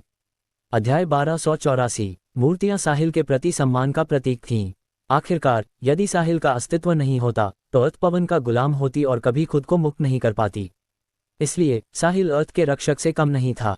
इस समय अर्थ के सोमरलैंड में साहिल के एकांत निवास में काफी चहल पहल थी। Selin, Salina, Pearl, Julia, Sandy, Amelia और वे महिलाएं जिनका साहिल के साथ घनिष्ठ संबंध था, सभी साथ रह रही थीं। उनमें सबसे मजबूत होने के नाते सलीना ने उन्हें पढ़ाने की जिम्मेदारी ली। महिलाएं यहाँ एक ही उद्देश्य के लिए इकट्ठी हुई थीं, साहिल की वापसी का इंतजार करना। भले ही साहिल की आधिकारिक प्रेमिका के रूप में केवल सीलिया थी, फिर भी अन्य महिलाएं आसानी से हार नहीं मानेंगी। ऐसा इसलिए था क्योंकि साहिल बहुत असाधारण था, इसलिए वे अन्य पुरुषों की ओर देखने की जहमत नहीं उठाती थीं। चाहे कुछ भी हो, वे पुरुष कभी भी साहिल की तुलना में नहीं टिकेंगे। सर्वश्रेष्ठ से मिलने के बाद कौन घटिया व्यक्ति को चाहेगा? जहां तक महिलाओं के परिवारों की बात है, उन्होंने उनके फैसले को अस्वीकार नहीं किया और इसके बजाय बहुत सहायक थे। अब साहिल के साथ संबंध रखने वाले किसी भी व्यक्ति को लाभ होगा। भले ही साहिल अंततः उन्हें स्वीकार न करे, वे किसी दूसरे पुरुष को नहीं चुनेंगी। वे केवल हमेशा के लिए साहिल के पास रहने की आशा करती थीं। पर्ल और अन्य सभी शीर्ष स्तर की सुंदरियां थीं, विशेष रूप से सलीना। सलीना रॉयल रीजन में होने पर भी सर्वश्रेष्ठ में से एक होती, अर्थ की तो बात ही छोड़ दें। वह 4 फेरीज की मिया से कम नहीं थी। वे साहिल की वापसी का इंतजार करने के लिए इकट्ठी हुईं, जिससे अनगिनत पुरुष साहिल से ईर्ष्या करने लगे। हालांकि भले ही वे ईर्ष्यालु थे, वे जलन या घृणा महसूस नहीं करेंगे क्योंकि वे उस तरह महसूस करने के योग्य नहीं थे। शुक्र है कि साहिल की आधिकारिक प्रेमिका सीलिया को अन्य महिलाओं के अस्तित्व पर कोई आपत्ति नहीं थी। वह कभी भी साहिल को केवल अपने पास नहीं रखना चाहती थी। वह केवल यही चाहती थी कि साहिल सुरक्षित वापस आए। वह बाकी सब कुछ स्वीकार कर सकती थी।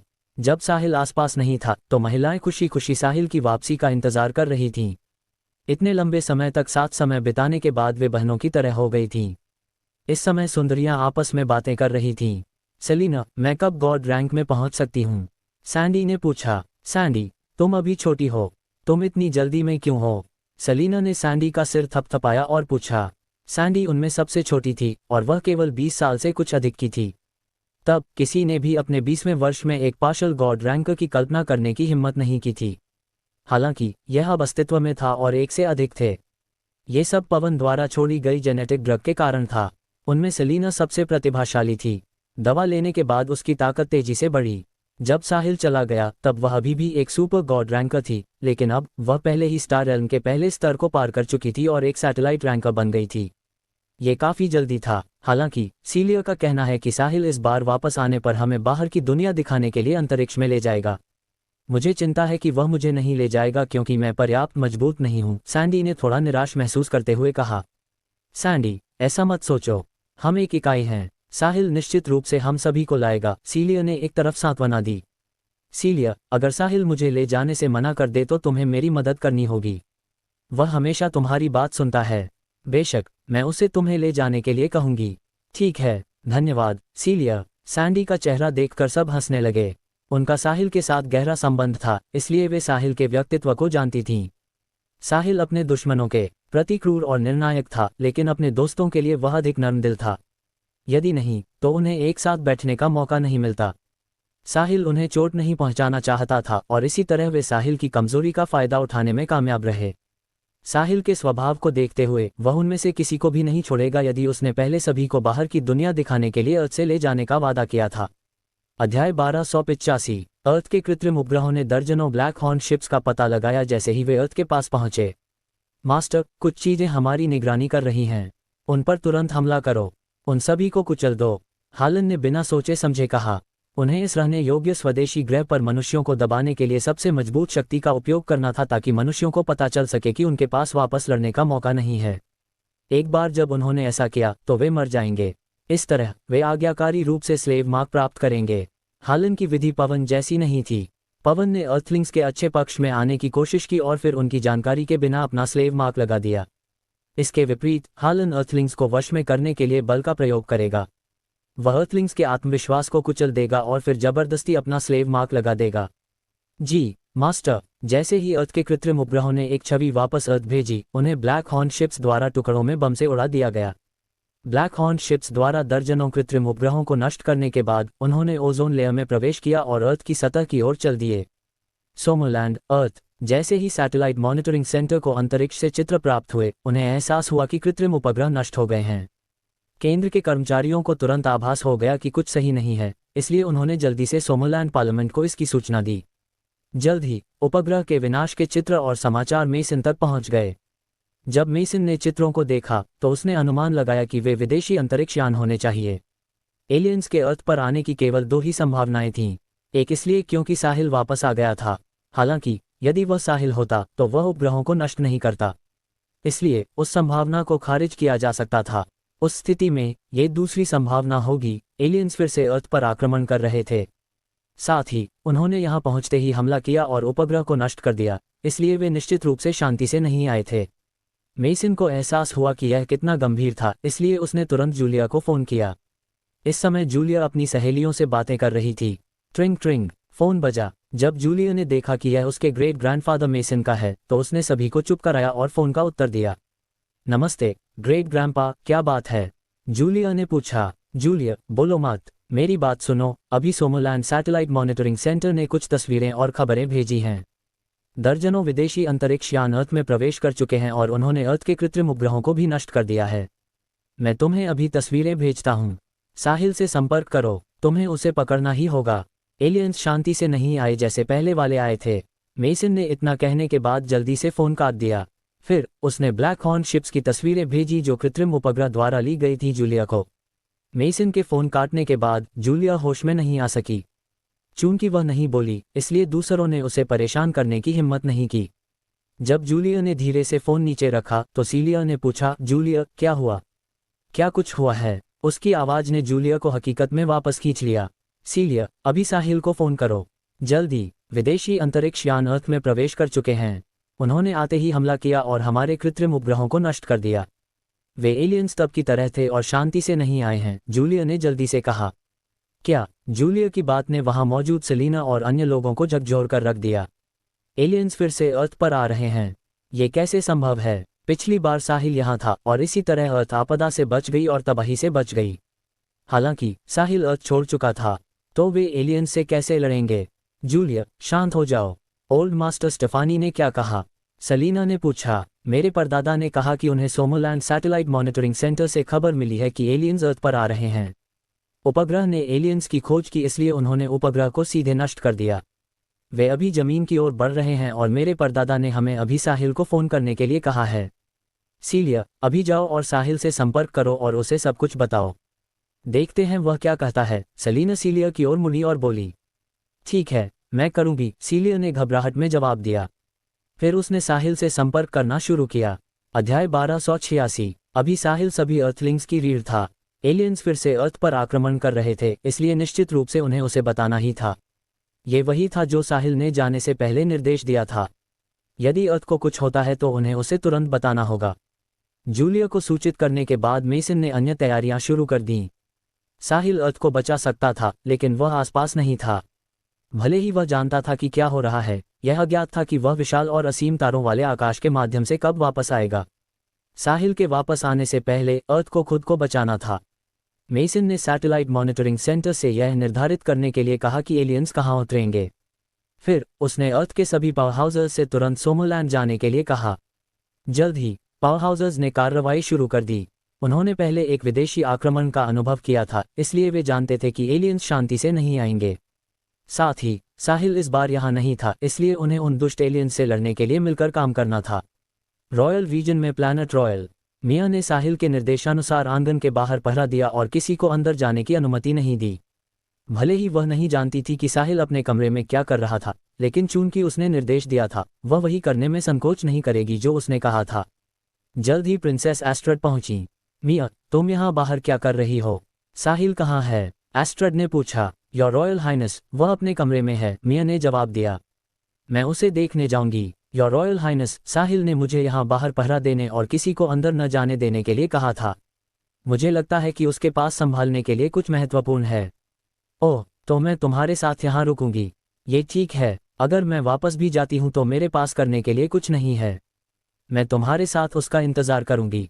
कमरे के अंदर साहिल ने अपने शरीर को इन्फिनिटी लेवल 10 से रूलर लेवल 1 में अपग्रेड करने के लिए अभी 1 लाख लाविश पॉइंट्स खर्च किए थे।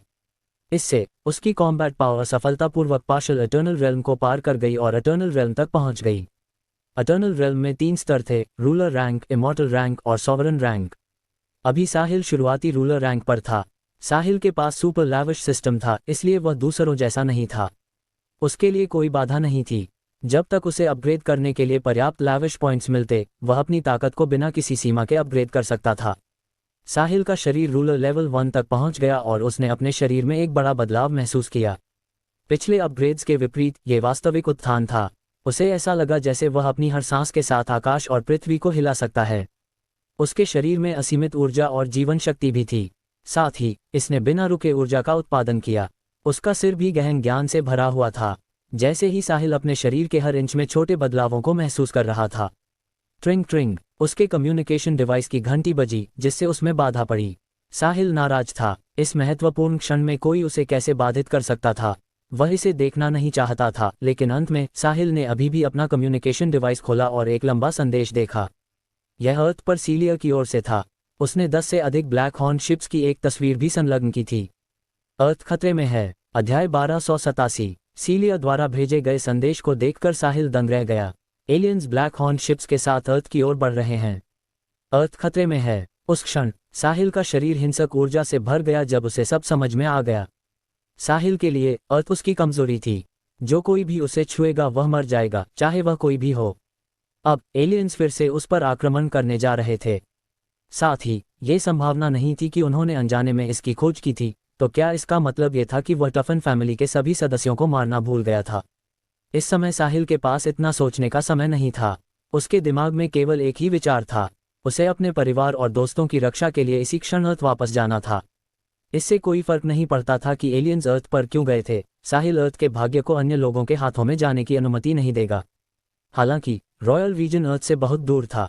यदि वह सबसे तेज जहाज गैलेक्सी वॉरशिप लेता है तो अर्थ तक पहुंचने में कम से कम 1 महीना लगेगा।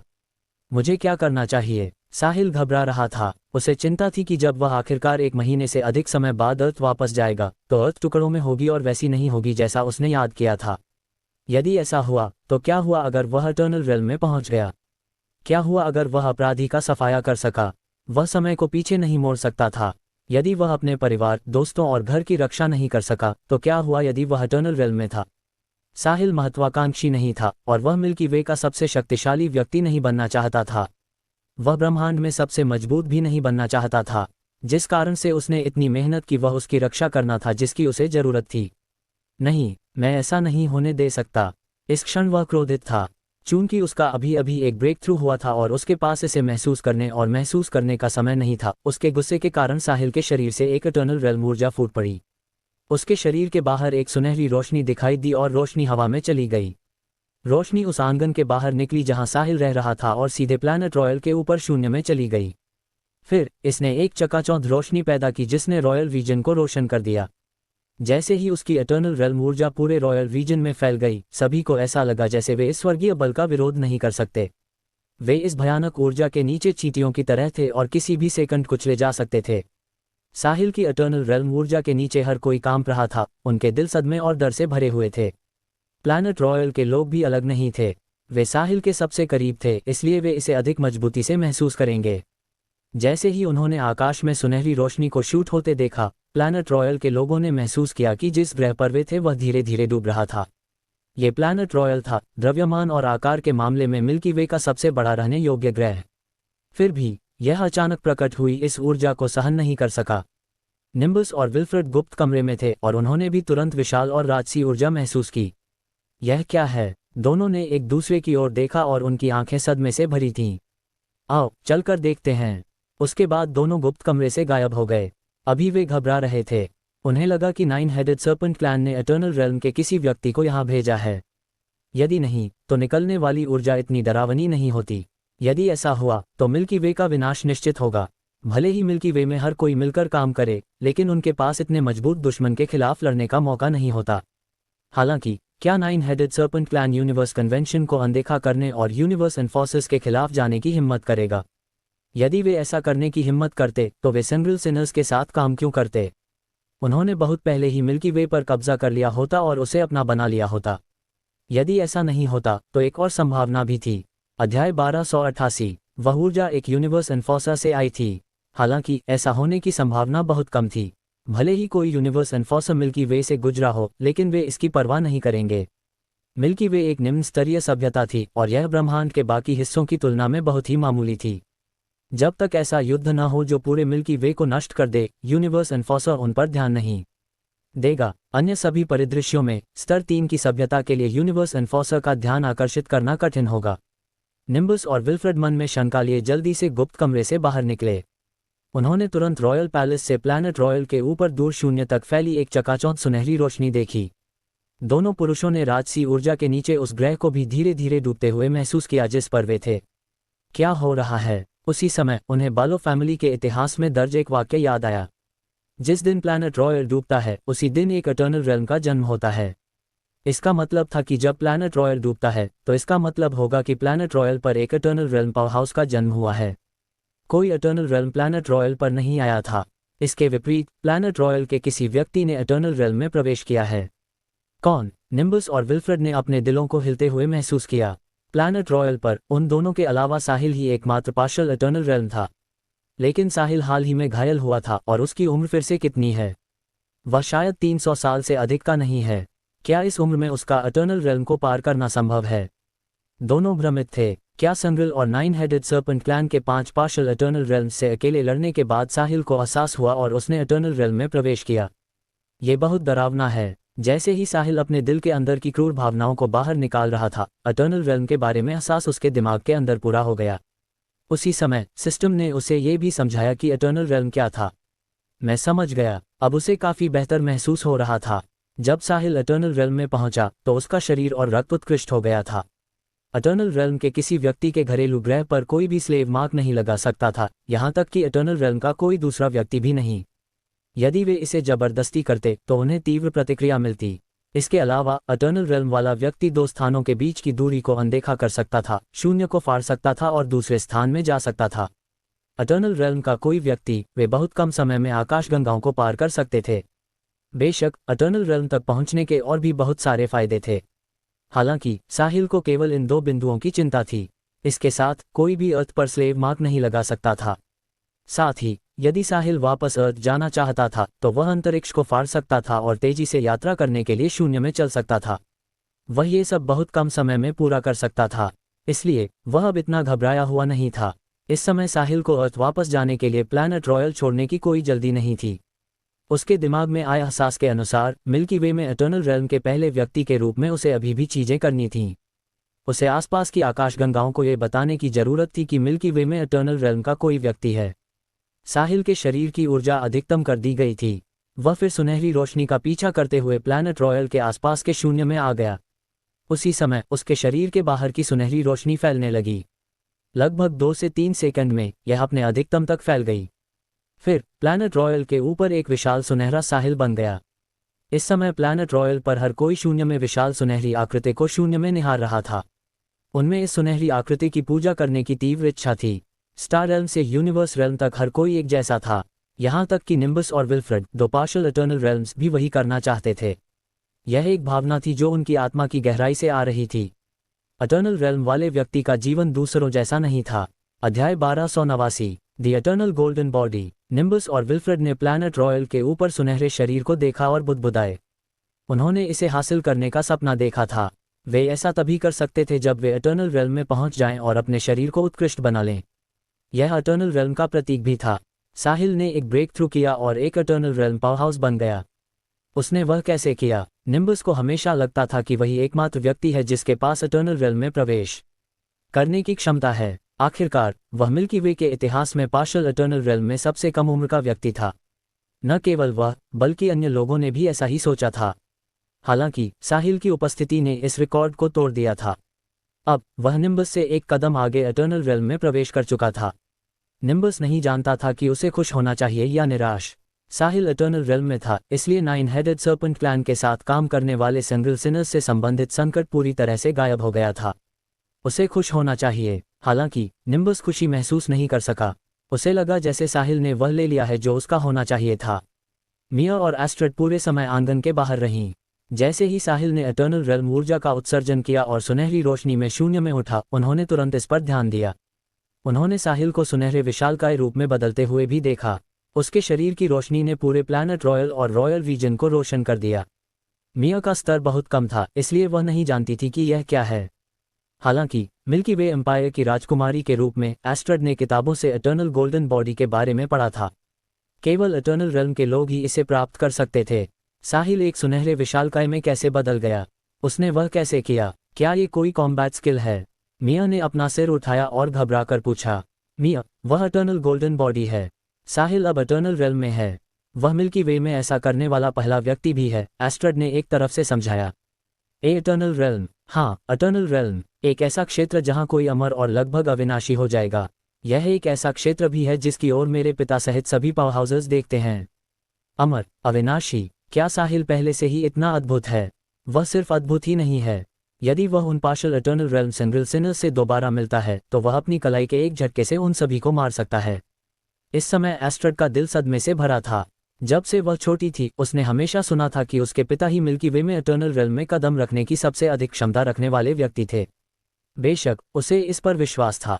अब साहिल उसके पिता से पहले इटर्नल रियल तक पहुंच गया था, उन्हें मीलों पीछे छोड़ दिया था। हे भगवान, मिया पहले से ही सुन्न थी। जब से उसने साहिल का अनुसरण किया था, उसने कभी भी सदमा महसूस करना बंद नहीं किया था। मैं किस तरह के राक्षस के साथ हूँ? साहिल इटर्नल गोल्डन बॉडी में छिपा हुआ था। उसने इसे नियंत्रित करने की कोशिश की और पाया कि कोई समस्या नहीं थी। ये बिल्कुल वैसा ही था जैसे वह अपने शरीर का उपयोग करता। जैसे ही उसने गोल्डन बॉडी से आने वाली राजसी शक्ति को महसूस किया, साहिल ने सोचा कि वह सिर्फ एक थप्पड़ से प्लैनेट रॉयल को कुचल सकता है। प्लैनेट रॉयल अन्य ग्रहों जैसा नहीं था। यह मिल्की वे का केंद्र था और सबसे बड़े द्रव्यमान वाला रहने योग्य ग्रह भी था। इसका गुरुत्वाकर्षण बल भी अन्य ग्रहों की तुलना में बहुत अधिक था। इटर्नल गोल्डन बॉडी की आदत डालने के बाद साहिल बोला, मेरा नाम साहिल खुराना है और मैंने इटर्नल रेल्म हासिल कर लिया है। अब से मैं मिल्की वे का मास्टर हूं और मैं मिल्की वे के भीतर हर चीज़ की रक्षा करूंगा। मैं किसी को भी नहीं छोड़ूंगा जो यहाँ बिना बुलाए आता है और मिल्की वे की व्यवस्था को बाधित करता है। गोल्डन बॉडी बोली। साहिल की आवाज़ अंतरिक्ष से प्रतिबंधित नहीं लग रही थी। यह मिल्की वे में सभी के कानों में चली गई। हालांकि वह मिल्की वे के लोगों से यह नहीं कह रहा था। इसके बजाय वह मिल्की वे के आसपास की अन्य आकाशगंगाओं से बात कर रहा था। इटर्नल रेल्म पावरहाउस वाली आकाशगंगा बिना किसी एक के समान नहीं थी। जिनके पास नहीं था उन्हें दूसरों की सुरक्षा पर निर्भर रहना होगा। ये पावरहाउसेस की दयालुता होगी, लेकिन वे निगरानी करने वाले कुत्ते नहीं थे। इस प्रकार वे इसके ग्रहों की लगातार निगरानी नहीं कर सकते थे, या शायद उन्हें कभी नोटिस भी नहीं कर पाते थे। इस परिदृश्य में बहुत सारे अनिश्चित कारक होंगे। ठीक संग्रिल और 9 हेडेड सर्पेंट्स के गुप्त हमले की तरह। हालांकि यदि एक इटर्नल रेल्म रक्षक आसपास होता तो यह एक जैसा नहीं होता, क्योंकि उनके पास वापस लड़ने की शक्ति होती। अध्याय 1290। वे सुरक्षा के लिए किसी पर निर्भर नहीं रहेंगे, क्योंकि वे अपनी रक्षा स्वयं कर सकते थे। जबकि उनकी ताकतें लगभग समान थीं, कोई भी इटर्नल रेल्म के किसी व्यक्ति को नाराज करने को तैयार नहीं होगा। यदि कोई विकल्प होता तो किसी को एक ही बार में इटर्नल रेल्म को मारना होता। अंधेरे में एक जहरीले सांप की तरह आपके ऊपर नजर रखने वाले एक इटर्नल रेल्म के होने का क्या एहसास था, जो किसी भी समय आपको काटने के लिए ऊपर आ सकता है। कोई भी इसका अनुभव नहीं करना चाहता था। आखिरकार जो लोग इस कदम तक पहुंच सकते थे वे आमतौर पर अकेले नहीं होते थे। इटर्नल रेल्म तक पहुंचने वाले पहले व्यक्ति के रूप में साहिल को अपने आसपास की आकाशगंगाओं को अपनी संप्रभुता की घोषणा करने और ये बताने की आवश्यकता थी कि मिल्की वे अब वापस लड़ सकती है, इसलिए बेहतर होगा कि वे आकर इसे नाराज न करें। मिल्की वे में एक दूरस्थ और एकांत ग्रह पर संग्रिल के किंग मो, सेवेरस और अन्य 9 हेडेड सर्पेंट्स अस्थायी रूप से इस जगह का उपयोग कर रहे थे। वे 9 हेडेड सर्पेंट क्लैन की मदद का इंतजार कर रहे थे।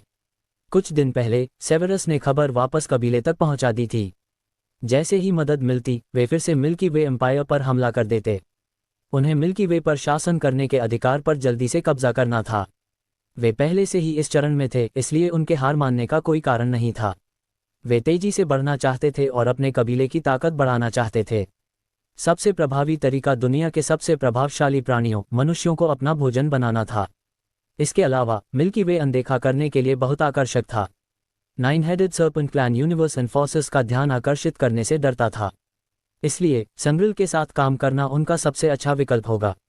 यदि यूनिवर्स एंड फोर्सेस को पता चला तो वे दोष संग्रिल पर मर सकते थे। हम यहाँ सिर्फ मदद के लिए हैं। भले ही उन्हें अभी भी यूनिवर्स एंड फोर्सेस द्वारा दंडित किया जाएगा, लेकिन यह उतना बुरा नहीं होगा। वे सजा सहने में सक्षम होंगे। मो और अन्य अभी भी मिल्की वे में थे, इसलिए उन्होंने सुना कि साहिल ने क्या कहा। इस समय सभी के चेहरों पर खौफ के भाव थे। साहिल इटर्नल रेल्म में है। वे प्लैनेट रॉयल से आने वाली भयानक ऊर्जा को महसूस कर सकते थे। भागो! फिर वे बिना किसी हिचकिचाहट के सायों में बदल गए और बीस्ट गैलेक्सी की ओर तेजी से बढ़े। भले ही वे पार्शियल इटर्नल रेल्म में थे और यह इटर्नल रेल्म का आधा रास्ता था, दोनों के बीच का अंतर बहुत बड़ा था। इटर्नल रेल्म के किसी व्यक्ति के सामने उनकी ताकत कुछ भी नहीं थी और उनके पास वापस लड़ने की शक्ति बिल्कुल भी नहीं होती। साहिल इटर्नल रेल्म में था, इसलिए मिल्की वे में ऐसी कोई जगह नहीं थी जो उनके लिए सुरक्षित हो। यदि वे जीना चाहते थे तो उन्हें जितनी जल्दी हो सके बीस्ट गैलेक्सी वापस जाना चाहिए। जब तक वे वहां रहेंगे तब तक वे सुरक्षित रहेंगे। मो और अन्य लोगों के जाने के ठीक बाद ग्रह पर संग्रिल सिनर्स भी भागने लगे, जिससे एक ग्रह पूरी तरह से अव्यवस्थित हो गया। ग्रह पर अनगिनत मनुष्य उस दिशा की ओर पूजा करते हुए घुटने टेकने लगे जहां साहिल की गोल्डन बॉडी थी। वे पिछले दिनों नरक में जी रहे थे और जिस चीज ने उन्हें बचाया वह अभी की आवाज थी, इसलिए वे इसे हमेशा याद रखेंगे। अध्याय 1291। बेशक साहिल जानता था कि मो और अन्य मिल्की वे से भागना चाहते थे।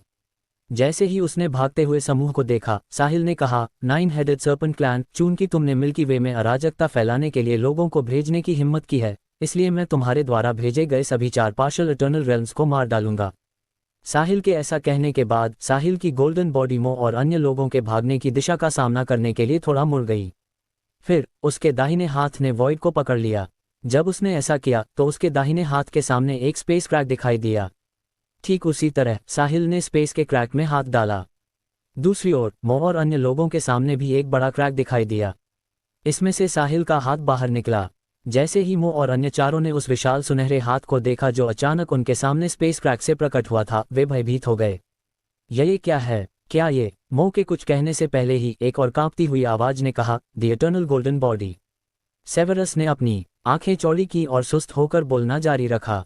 इससे पहले कि वे प्रतिक्रिया दे पाते, साहिल के सुनहरे हाथ ने उन 5 को पकड़ लिया और उन सभी को स्पेस क्रैक के अंदर खींच लिया।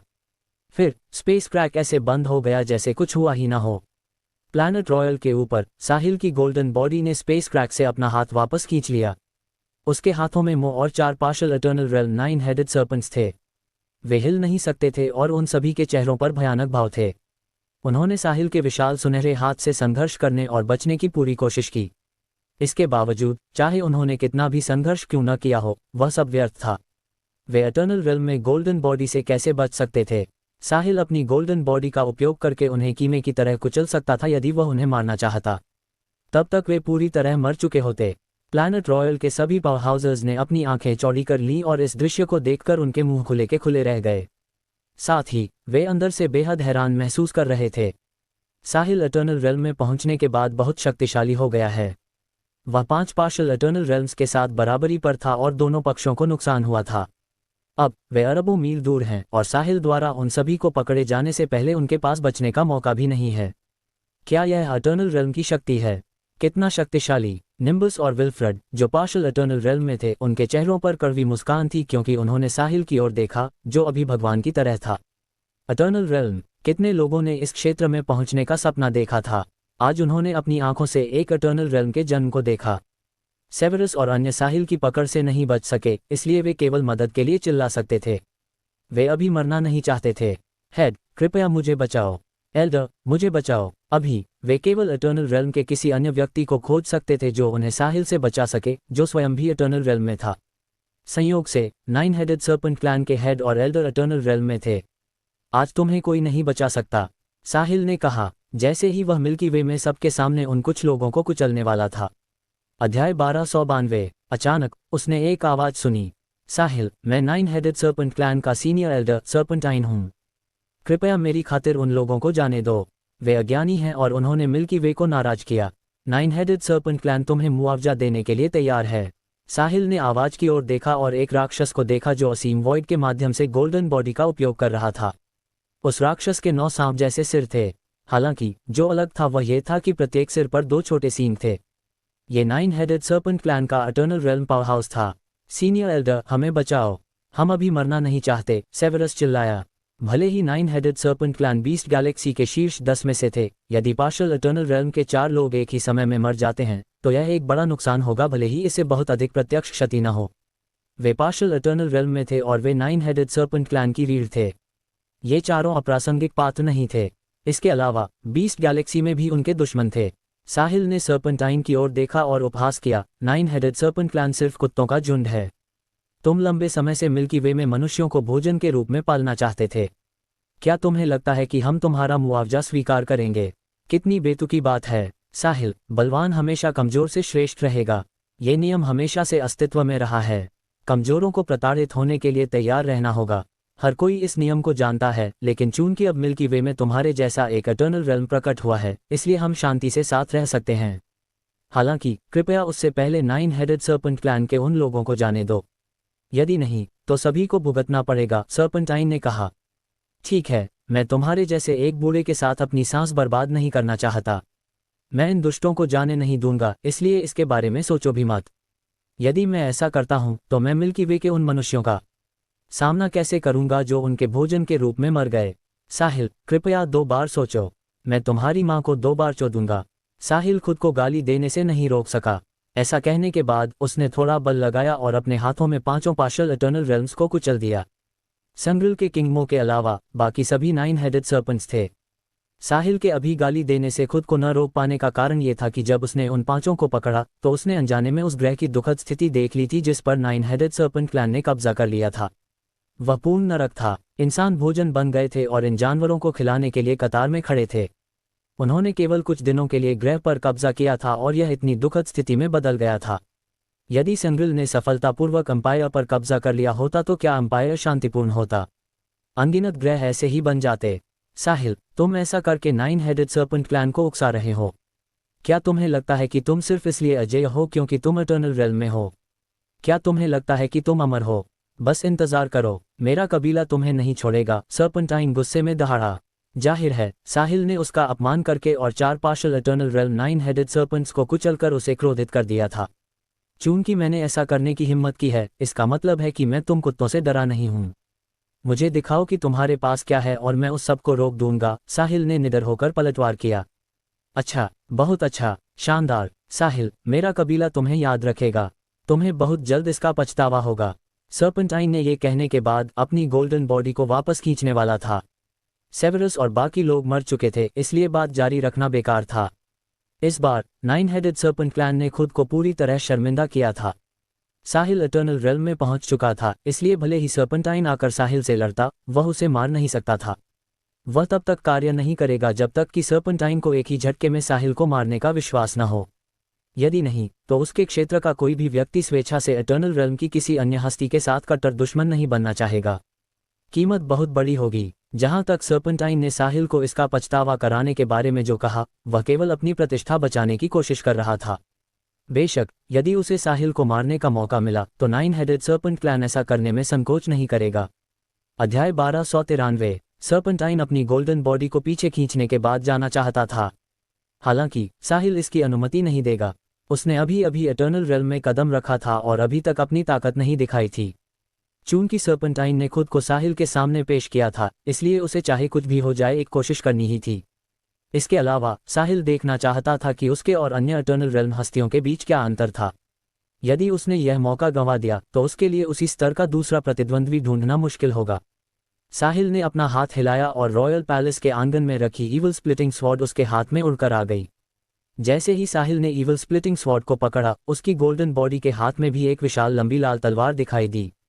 वह ईवल स्प्लिटिंग स्वॉर्ड को वैसे ही प्रोजेक्ट कर सकता था जैसे उसने अपनी गोल्डन बॉडी को प्रोजेक्ट किया था। एक शक्तिशाली हथियार वास्तव में शक्तिशाली था। ईवल स्प्लिटिंग स्वॉर्ड टेक्निक, साहिल अपने दिल के अंदर चिल्लाया। फिर उसने अपनी तलवार लहराई और उसकी गोल्डन बॉडी ने भी तलवार लहराई। एक लाल तलवार की रोशनी पलक झपकते ही आकाश को चीरती हुई बीस्ट गैलेक्सी की ओर तेजी से बढ़ी। लाल तलवार की रोशनी बहुत तेज थी। इसके मार्ग के आसपास की हवा रोशनी के दबाव को सहन नहीं कर सकी और ढहने लगी। अनगिनत स्पेस क्रैक्स ने लाल तलवार की रोशनी को घेर लिया और पूरे रास्ते बीस्ट गैलेक्सी तक उसकी रक्षा की। दो आकाशगंगाओं के बीच जोन ऑफ नथिंगनेस द्वारा निर्मित वॉइड विंड उस लाल रोशनी को नहीं रोक सकी। ये साहिल द्वारा अब तक किया गया सबसे शक्तिशाली प्रहार था। इसने तुरंत स्पेस के प्रतिबंधों को पीछे छोड़ दिया। नाइन हेडेड सर्पेंट्स के सीनियर एल्डर सर्पेंटाइन को इसकी उम्मीद नहीं थी। साहिल एक आकाशगंगा दूर है और वह मुझ पर हमला करने की हिम्मत करता है। इसके अलावा हमले की ऊर्जा सर्पेंटाइन की रीढ़ में सिहरन पैदा कर रही थी। क्या साहिल ने अभी अभी एटर्नल रेल्म में कदम नहीं रखा था? वह इतना जोरदार हमला कैसे कर सकता है? वह एक पागल है, एक राक्षस। वह नियमों के अनुसार बिल्कुल नहीं खेलता। एटर्नल रेल्म का कोई पावर हाउस अपनी मर्जी से कैसे हमला कर सकता है? उनका कोई भी हमला धरती हिला देने वाला होगा। यूनिवर्स कन्वेंशन ने कहा था कि एक एटर्नल रेल्म अपनी मर्जी से हमला नहीं कर सकता है ताकि वे भारी विनाश का कारण न बने। साहिल बहुत साहसी था। उसने यूनिवर्स कन्वेंशन के खिलाफ जाने की हिम्मत कैसे की? मिल्की वे में ऐसा पागल कैसे प्रकट हुआ? सर्पेंटाइन के पास सोचने का समय नहीं था और उसने इसका विरोध करने के लिए जल्दी से अपनी अंतिम चाल का इस्तेमाल किया। गोल्डन बॉडी वाले नाइन हेडेड सर्पेंट ने ऊर्जा का एक गोला बाहर निकाला। उसके बाद वह एक साथ इकट्ठा हुआ और बाहर निकला। उसी समय लाल तलवार की रोशनी अनगिनत स्पेस क्रैक्स के माध्यम से जोन ऑफ नथिंगनेस से गुजरने वाली थी। संयोग से सर्पेंटाइन बीस्ट गैलेक्सी के किनारे पर था। उसका हमला भी जोन ऑफ नथिंगनेस में प्रवेश कर गया और साहिल की लाल तलवार की रोशनी से टकरा गया। बूम! टक्कर की आवाज वॉइड में गूंज उठी। भाग्यवश सर्पेंटाइन ने समय रहते प्रतिक्रिया दी। यदि वह थोड़ा भी देर करता तो टक्कर बीस्ट गैलेक्सी में होती जहां नाइन हेडेड सर्पेंट क्लैन था। तब तक भारी नुकसान हो चुका होता। उसके तुरंत बाद सर्पेंटाइन हताशा में दहाड़ा। साहिल, तुम पागल! क्या तुम नाइन हेडेड सर्पेंट क्लैन और मिल्की वे के बीच युद्ध शुरू करने की कोशिश कर रहे हो? साहिल ने प्लैनेट रॉयल से देखा और वह देख सकता था कि सर्पेंटाइन की गोल्डन बॉडी के 9 सिरों में से एक काट दिया गया था। वह सर्पेंटाइन के हमले को रोक सकता था और इतनी बड़ी दूरी से उसका एक सिर काट सकता था। ऐसा लग रहा था कि इस हमले का असर काफी अच्छा रहा। ईवल स्प्लिटिंग स्वॉर्ड टेक्निक के साथ ईवल स्प्लिटिंग स्वॉर्ड जैसा शक्तिशाली हथियार बहुत शक्तिशाली था। नाइन हेडेड सर्पेंट क्लैन, ये तुम्हारे लिए एक छोटी सी सजा है। यदि तुमने फिर से मिल्की वे पर आक्रमण करने की हिम्मत की तो मुझे दोष मत देना यदि मैं वहां आता हूं और तुम्हारे साथ मौत की लड़ाई लड़ता हूं, साहिल ने जोर से उत्तर दिया। साहिल, चूंकि तुमने पहले ही हमला कर दिया है, मेरा मानना है कि तुम्हारा गुस्सा शांत हो गया होगा। यह इस मामले का अंत होना चाहिए। नाइन हेडेड सर्पेंट क्लैन अब इस पर गौर नहीं करेगा। बदले में तुम हमें परेशान करना बंद कर दोगे। तुम क्या सोचते हो? इस बार बोलने वाला व्यक्ति सर्पेंटाइन नहीं था, जो नाइन हेडेड सर्पेंट क्लैन का सीनियर एल्डर था। इसके बजाय ये लूसियस था, जो नाइन हेडेड सर्पेंट क्लैन का हेड था। अध्याय 1294। लूसियस के ऐसा कहने के बाद एक कर्कश आवाज आई। हा, लूसियस, तुम नाइन हेडेड वॉर्म्स को भी हार का सामना करना पड़ता है। साहिल, उन कीड़ों से मत डरो। हम टाइटन जायंट एप्स तुम्हारा समर्थन करते हैं। मैंने नहीं सोचा था कि तुम इटर्नल रेल्म में प्रवेश करते ही इतने शक्तिशाली हो जाओगे। तुम इतनी दूर से सर्पेंटाइन की गोल्डन बॉडी के सिरों में से एक को भी काट सकते हो। कितना होनहार युवक है। बोलने वाला व्यक्ति टाइटन जायंट एप क्लैन का हेड टार्जन था। टाइटन जायंट एप्स और नाइन हेडेड सर्पेंट्स कट्टर दुश्मन थे। दोनों नस्लें ताकत में लगभग बराबर थीं, इसलिए उनमें हमेशा छोटे स्तर के संघर्ष होते रहते थे। टार्ज़न, क्या तुम्हारी मौत की इच्छा है? क्या तुम लड़ना चाहते हो? लूसियस ने गहरी आवाज में पूछा। चलो चलें। क्या तुम्हें लगता है कि टाइटन जायंट एप्स तुम 9 हेडेड वॉर्म से डरते हैं? टार्ज़न ने निडर होकर कहा। दोनों प्रमुखों में बहस होने लगी। हालांकि उन्होंने कभी कुछ नहीं किया और केवल एक दूसरे के साथ झगड़ते थे। दो इटर्नल रेल्म्स के बीच युद्ध के अकल्पनीय परिणाम होंगे। भले ही वे चाहते, बीस्ट गैलेक्सी की अन्य नस्लें उन्हें रोक देतीं। साहिल की आंखें सनकरी हो गईं। दो और इटर्नल रेल्म्स, न केवल वे, बल्कि साहिल ने मिल्की वे के आसपास इटर्नल रेल्म पावरहाउसेस से बहुत अधिक ऊर्जा महसूस की। वे पावरहाउसेस नाटक को घटित होते हुए देख रहे होंगे। मिल्की वे वास्तव में इसके आसपास की आकाशगंगाओं की तुलना में सबसे निचले स्तर की सभ्यता थी। ये बीस्ट गैलेक्सी से भी बहुत कमतर थी जहां 9 हेडेड सर्पेंट क्लैन था। बीस्ट गैलेक्सी में बहुत सारी नस्लें थीं और यह अनुमान लगाया गया था कि शीर्ष 20 नस्लों में से कोई भी आसानी से मिल्की वे को नष्ट कर सकती है। साहिल चाहता था कि मिल्की वे उस स्तर तक उठे जहां कोई उन्हें उकसाने की हिम्मत न करे। उसने अभी अभी इटर्नल रेल्म में प्रवेश किया था, इसलिए उसे अभी भी कुछ समय चाहिए था। वह इटर्नल रेल्म के पहले स्तर पर था, बिगिनर रूलर रैंक। उसके बाद इमॉर्टल रैंक और सॉवरन रैंक थे। साहिल को अभी लंबा रास्ता तय करना था।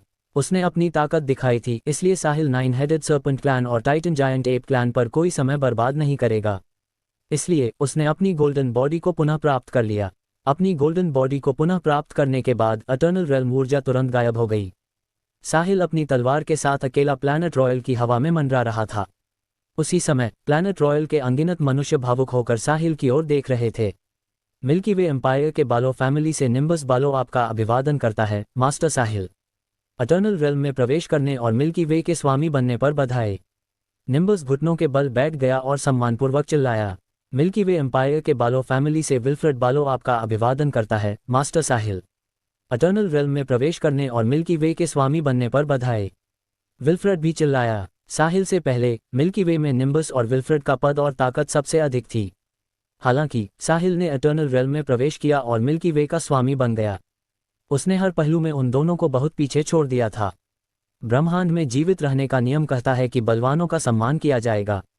अभिवादन, मास्टर साहिल। इटर्नल रेल्म में प्रवेश करने और मिल्की वे के स्वामी बनने पर बधाई। अनगिनत लोग जमीन पर घुटनों के बल बैठ गए और चिल्लाए। मिया और एस्ट्रेड भी उनमें शामिल थीं। हालांकि वे दोनों अलग महसूस कर रही थीं। मिया रोमांचित और उत्साहित थी। साहिल मिल्की वे का स्वामी बन गया था, इसलिए भले ही वह साहिल की मेट थी, फिर भी उसका पद ऊंचा होगा। दूसरी ओर एस्ट्रेड को वैसा महसूस नहीं हुआ। उसका दिल कड़वाहट से भरा था। साहिल इतना शक्तिशाली था कि उसके पिता को भी उसके सामने घुटने टेकने पड़े। वह भविष्य में साहिल के साथ कैसे बातचीत करने वाली थी। इस समय एस्ट्रेड अपने बगल में बैठी मिया से थोड़ा ईर्ष्या कर रही थी। कम से कम मिया हमेशा के लिए साहिल के साथ रह सकती थी। उसका क्या? अध्याय 1295। साहिल ने प्लैनेट रॉयल पर सभी को जमीन पर घुटनों के बल बैठे हुए देखा, जबकि वे भावुक होकर उसकी पूजा कर रहे थे। वह जानता था कि जैसे जैसे वह मजबूत होता जाएगा, उस पर बोझ भी भारी होता जाएगा।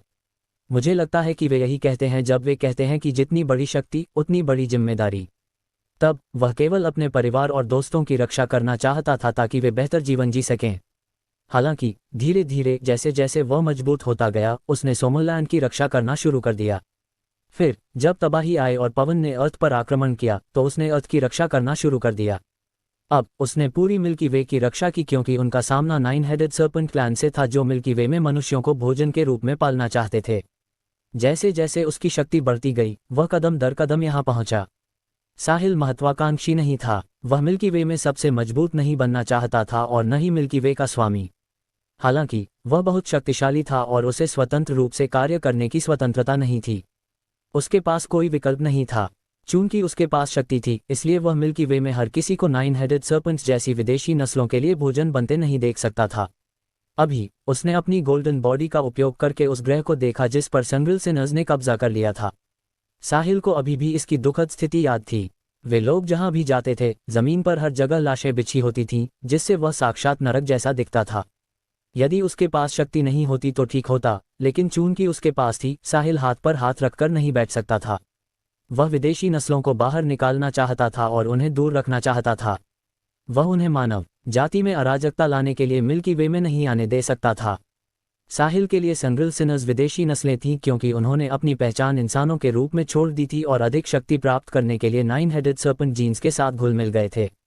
जैसे ही उसने इतने सारे लोगों को घुटने टेकते और अपनी पूजा करते देखा, साहिल को लगा कि अगर उसने कुछ नहीं कहा तो यह अनुचित होगा। इसलिए उसने कहा, भले ही मैं मिल्की वे का स्वामी हूँ, फिर भी मैं एम्पायर को मिल्की वे के आसपास के सभी मामलों की देखभाल करने दूंगा। मैं भाग नहीं लूंगा, लेकिन मैं मिल्की वे के बाहर की चीज़ों में आप सभी की मदद करूंगा। मैं किसी भी विदेशी नस्ल को मिल्की वे पर आक्रमण करने की अनुमति नहीं दूंगा। मिल्की वे की रक्षा करने के लिए धन्यवाद, मास्टर साहिल। निम्बस सम्मानपूर्वक कहने वाला पहला व्यक्ति था। फिर मिल्की वे के अन्य लोग भी चिल्लाए, मिल्की वे की रक्षा करने के लिए धन्यवाद, मास्टर साहिल। आप बहुत दयालु हैं। मैं भी मिल्की वे का एक सदस्य हूँ, इसलिए बेशक मैं हाथ पर हाथ रखकर अपने वतन पर विदेशी नस्लों को आक्रमण करते और इसे नष्ट करते हुए नहीं देख सकता। मिल्की वे हमारा घर है, इसलिए हम सभी को इसे विकसित करने के लिए कड़ी मेहनत करनी होगी। साहिल के इतना कहने के बाद उसका लहजा बदल गया और उसने गंभीरता से पुकारा, निम्बस। मैं यहाँ हूँ। निम्बस, जो जमीन पर घुटनों के बल बैठा था, उसने तुरंत उत्तर दिया। वह नहीं जानता था कि साहिल ने उसे क्यों बुलाया। हालांकि साहिल अब वह नहीं रहा जो वह हुआ करता था। अटर्नल रेल्म में होने वाला पहला व्यक्ति मिल्की वे का स्वामी होगा। वह बालो फैमिली के इतिहास में लिखा था। भले ही निम्बस मिल्की वे एम्पायर का सम्राट था, लेकिन मिल्की वे का स्वामी मिल्की वे का असली स्वामी होगा। भले ही वह सम्राट था, फिर भी उसे मिल्की वे के स्वामी की बात सुननी पड़ती थी। सच कहूं तो निम्बस को अभी जमीन पर घुटने टेकने में अजीब लग रहा था। उसकी बेटी साहिल को पसंद करती थी, इसलिए साहिल भविष्य में उसका दामाद हो सकता था। एक ससुर अपने दामाद के लिए घुटने कैसे टेक सकता था? ये बिल्कुल वैसा ही था जैसे निम्बस गमोरा की माँ और गुरु ओफीलिया को अपने सामने घुटने टेकने के लिए नहीं कहेगा। मैं मिल्की वे के स्वामी के रूप में घोषणा करता हूं कि आज से सेंग्रिल अब मिल्की वे का सदस्य नहीं रहेगा। अब तुम्हें उनका सफाया करने के लिए एम्पायर की पूरी शक्ति का उपयोग करना चाहिए। तुम उन्हें फिर से वापसी करने और मिल्की वे में अराजकता लाने की अनुमति नहीं दे सकते। मैं समझ गया, मास्टर साहिल, निम्बस ने उत्तर दिया। इसके अलावा आज से मिल्की वे में किसी भी गुप्त स्लेव मार्क की खेती पर प्रतिबंध लगा दिया जाएगा। मैं अतीत में हुई इसके उदाहरणों को अनदेखा कर सकता हूं, लेकिन अगर मुझे नए स्लेव मार्क्स के बारे में पता चला तो मैं इसमें शामिल किसी भी व्यक्ति के पूरे परिवारों का सफाया कर दूंगा। मैं किसी को नहीं छोड़ूंगा। साहिल ने यह बात गंभीरता से कही, जिससे सभी ताकतों के दिल डर से भर गए। भले ही एम्पायर ने स्लेव मार्क्स लगाने पर प्रतिबंध लगा दिया था, फिर भी बहुत सारी ताकतें किसी अज्ञात स्वदेशी जीवित ग्रहों को गुप्त रूप से खोजने और फिर स्लेव मार्क्स लगाने के लिए किसी को भेजती थीं। ये किसी शक्ति के तेजी से बढ़ने का एक तरीका था। अब साहिल मिल्की वे के स्वामी के रूप में इस पर प्रतिबंध लगा रहा था, इसलिए संभावना थी कि कोई भी ताकत दोबारा ऐसा नहीं करेगी। किसी के पूरे परिवार का सफाया करना कोई मजाक नहीं था। अध्याय 1296। इसके अलावा साहिल की पहचान और ताकत के साथ उसके लिए मिल्की वे में किसी भी ताकत का सफाया करना आसान होगा। इसमें मिल्की वे एम्पायर भी शामिल था। इसे मिटाने के बाद उसके लिए एम्पायर से कमान संभालने के लिए किसी अन्य ताकत को तैयार करना भी आसान होगा। क्या तुम समझते हो? साहिल ने जोड़ा। समझ गए, मिल्की वे की सभी ताकतों ने जोर से जवाब दिया। अच्छा निम्बस, मैं मिल्की वे के मामलों को तुम्हारे ऊपर छोड़ता हूँ। मैं अब चलता हूँ। मिया, तुम्हें प्लैनेट रॉयल पर मेरा इंतजार करना चाहिए। साहिल ने इतना कहने के बाद अपने सामने अंतरिक्ष में एक स्पेस क्रैक को फाड़ा और अंदर घुस गया, सबके सामने से गायब हो गया। जब स्पेस क्रैक बंद हुआ तो प्लैनेट रॉयल के सभी पावर हाउसेस ने राहत की सांस ली और खड़े हो गए। अटर्नल रेल्म के किसी व्यक्ति का सामना करना बहुत तनावपूर्ण था, भले ही उसका कोई नुकसान पहुंचाने का इरादा न हो। संग्रिल द्वारा सफलतापूर्वक उकसाए गए कुछ ताकतें ठंडे पसीने से तरबतर थीं। जब साहिल एटर्नल रेल्म में पहुंचा और मिल्की वे का स्वामी बन गया तो वह आसानी से सेंग्रिल के किंगमो और 4 partial eternal realm 9 headed serpents को कुचल सकता था। उन्होंने इस बार बहुत बड़ी गलती की थी। हालांकि वे भाग्यशाली थे कि वे पकड़े नहीं गए। अब वे केवल जल्दी से वापस जाना चाहते थे और इस रहस्य को हमेशा के लिए छिपाने के लिए सेंग्रिल सिनर्स की सभी ताकतों को नष्ट करना चाहते थे। साहिल जाने की जल्दी में था क्योंकि वह अर्थ वापस जाना चाहता था। भले ही उसके एटर्नल रेल्म में पहुंचने के बाद अर्थ पर स्लेव मार्क नहीं लगाया जा सकता था, लेकिन कोई अर्थ पर आक्रमण कर रहा था। यदि वह वापस जाकर नहीं देखता तो साहिल को चैन नहीं मिलता। मिल्की वे की रक्षा करने की तुलना में साहिल अर्थ को अधिक महत्व देता था। वह उसका असली घर था और उसके लिए सबसे महत्वपूर्ण जगह थी। जब साहिल ने अभी अभी प्लैनेट रॉयल छोड़ा था और अर्थ की ओर बढ़ रहा था, मिल्की वे के बाहर अंतरिक्ष में एक विशाल स्पेस क्रैक दिखाई दिया। फिर स्पेस क्रैक से एक कछुआ रेंगते हुए बाहर निकला। ये कछुआ सामान्य कछुओं जैसा ही था, फर्क सिर्फ इतना था कि यह विशाल था। यह एक चलते हुए द्वीप की तरह था। कछुए की पीठ पर एक भव्य और राजसी इमारत रखी थी। उसमें स्पष्ट रूप से बुद्धिमान जीवन था और कछुआ घूमने के लिए केवल एक सवारी था। यह अकल्पनीय था। एक कछुआ जिसे सवारी के रूप में इस्तेमाल किया जाता था, वह अंतरिक्ष को फाड़ सकता था और ब्रह्मांड के अन्य क्षेत्रों में यात्रा कर सकता था। किसी को ये जानना होगा कि केवल इटर्नल रेल्म के लोग ही ऐसा कर सकते हैं। क्या ये विशाल कछुआ भी यह अज्ञात था कि किस प्रकार का बुद्धिमान जीवन ऐसी भयानक सवारी को वश में कर सकता था। कछुए के स्पेस क्रैक छोड़ने के बाद वह मिल्की वे आकाशगंगा की ओर बढ़ा। ये धीमा लग रहा था, लेकिन वास्तव में ये बहुत तेजी से चल रहा था। हालांकि यह इतना बड़ा था कि इसकी हलचल धीमी लग रही थी। आकाशगंगा में प्रवेश करने के बाद कछुआ मिल्की वे की ओर बढ़ना जारी रखा। अध्याय 1297। मिल्की वे के किनारे पर अर्थ। जब साहिल ने अभी अभी इटर्नल रेल्म में प्रवेश किया था। मेरा नाम साहिल खुराना है और मैंने इटर्नल रेल्म हासिल कर लिया है। अब से मैं मिल्की वे का मास्टर हूं और मैं मिल्की वे के भीतर हर चीज की रक्षा करूंगा। मैं यहां बिना बुलाए आने वाले और मिल्की वे की कानून व्यवस्था को बाधित करने वाले किसी भी व्यक्ति को नहीं छोड़ूंगा। साहिल की आवाज विशाल दूरी को पार कर गई और अर्थ पर सभी के कानों में गई, जिसमें हालन और उसके लोग भी शामिल थे जो अभी अभी अर्थ पर पहुंचे थे। क्या कोई इटर्नल रेल्म में प्रवेश कर गया और मिल्की वे का मास्टर बन गया? ये कैसे संभव है? फ्लॉयड ने सदमे में कहा। साहिल खुराना कौन है? क्या एम्परर निम्बस को इटर्नल रेल्म में प्रवेश करने वाला मिल्की वे का पहला व्यक्ति नहीं होना चाहिए? साहिल कहाँ से आया? हमें इसके बारे में कोई अंदाजा क्यों नहीं था? मिल्की वे में ऐसा पावर हाउस कब प्रकट हुआ? एक तरफ हालन को भी विश्वास नहीं हो रहा था।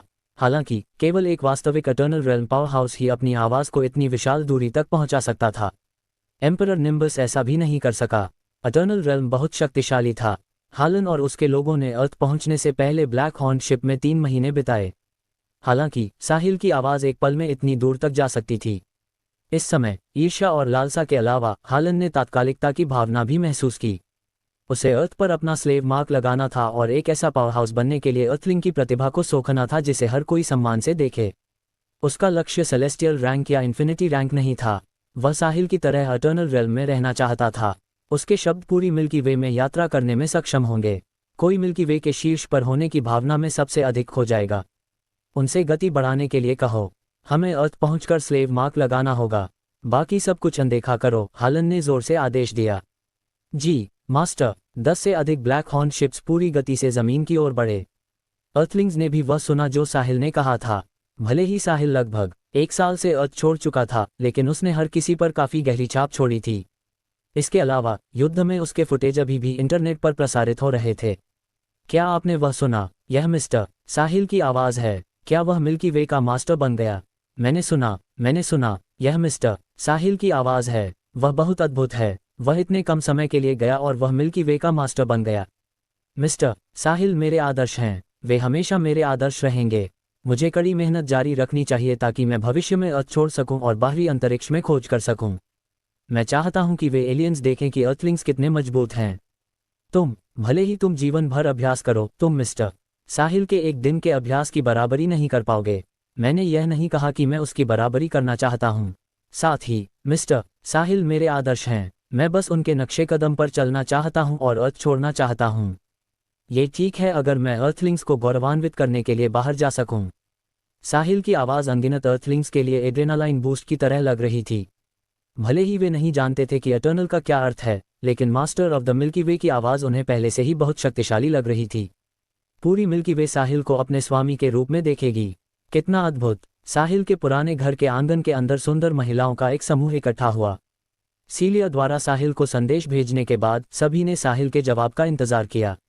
अंत में साहिल को संदेश देखने के बाद जवाब देने का समय मिलने से पहले ही वह खुद को नियंत्रित करने में विफल रहा और अपनी इटर्नल रेल्म ऊर्जा के साथ फट पड़ा।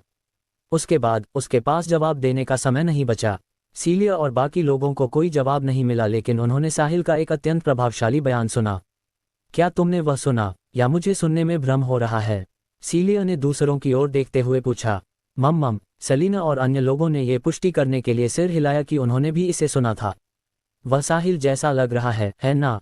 मम अध्याय 1298। सेलिना, तुम हम में सबसे मजबूत हो। इटर्नल रेल्म और मास्टर ऑफ द मिल्की वे क्या है? सीलिया ने पूछा। पर्ल और अन्यों ने सेलिना की ओर देखा।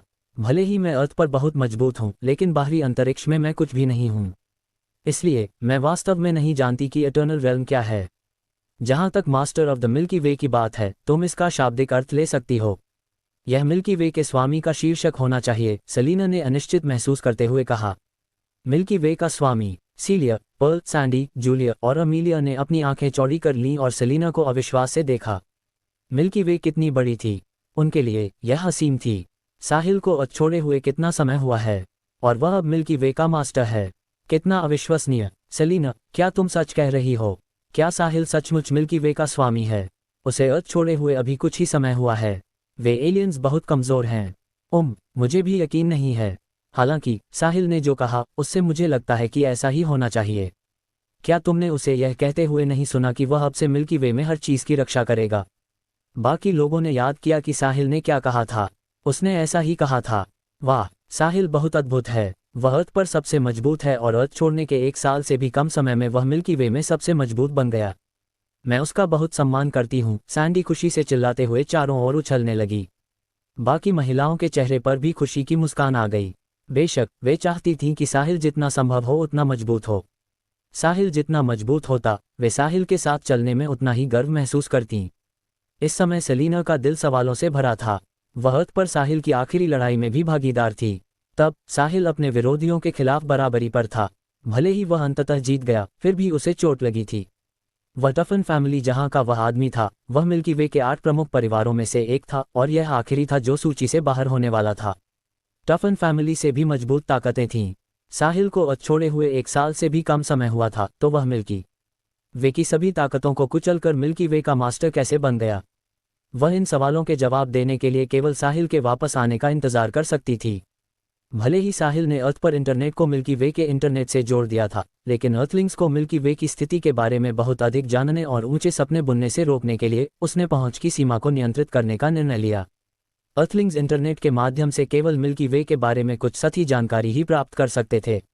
यदि नहीं, तो अर्थलिंग्स इंटरनेट के माध्यम से मिल्की वे की कार्यप्रणाली के 1/3 हिस्से को समझ गए होते।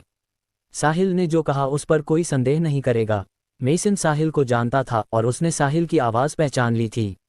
शुरू में वह थोड़ा चिंतित था। वह डरा हुआ था कि एलियंस अर्थ को नुकसान पहुंचाएंगे और वे तब तक टिक नहीं पाएंगे जब तक साहिल वापस नहीं आता। अब उस बच्चे के लहजे को देखते हुए वह पूरी मिल्की वे की रक्षा कर रहा था, इसलिए कोई भी उसके वतन को छूने की हिम्मत नहीं कर सकता था।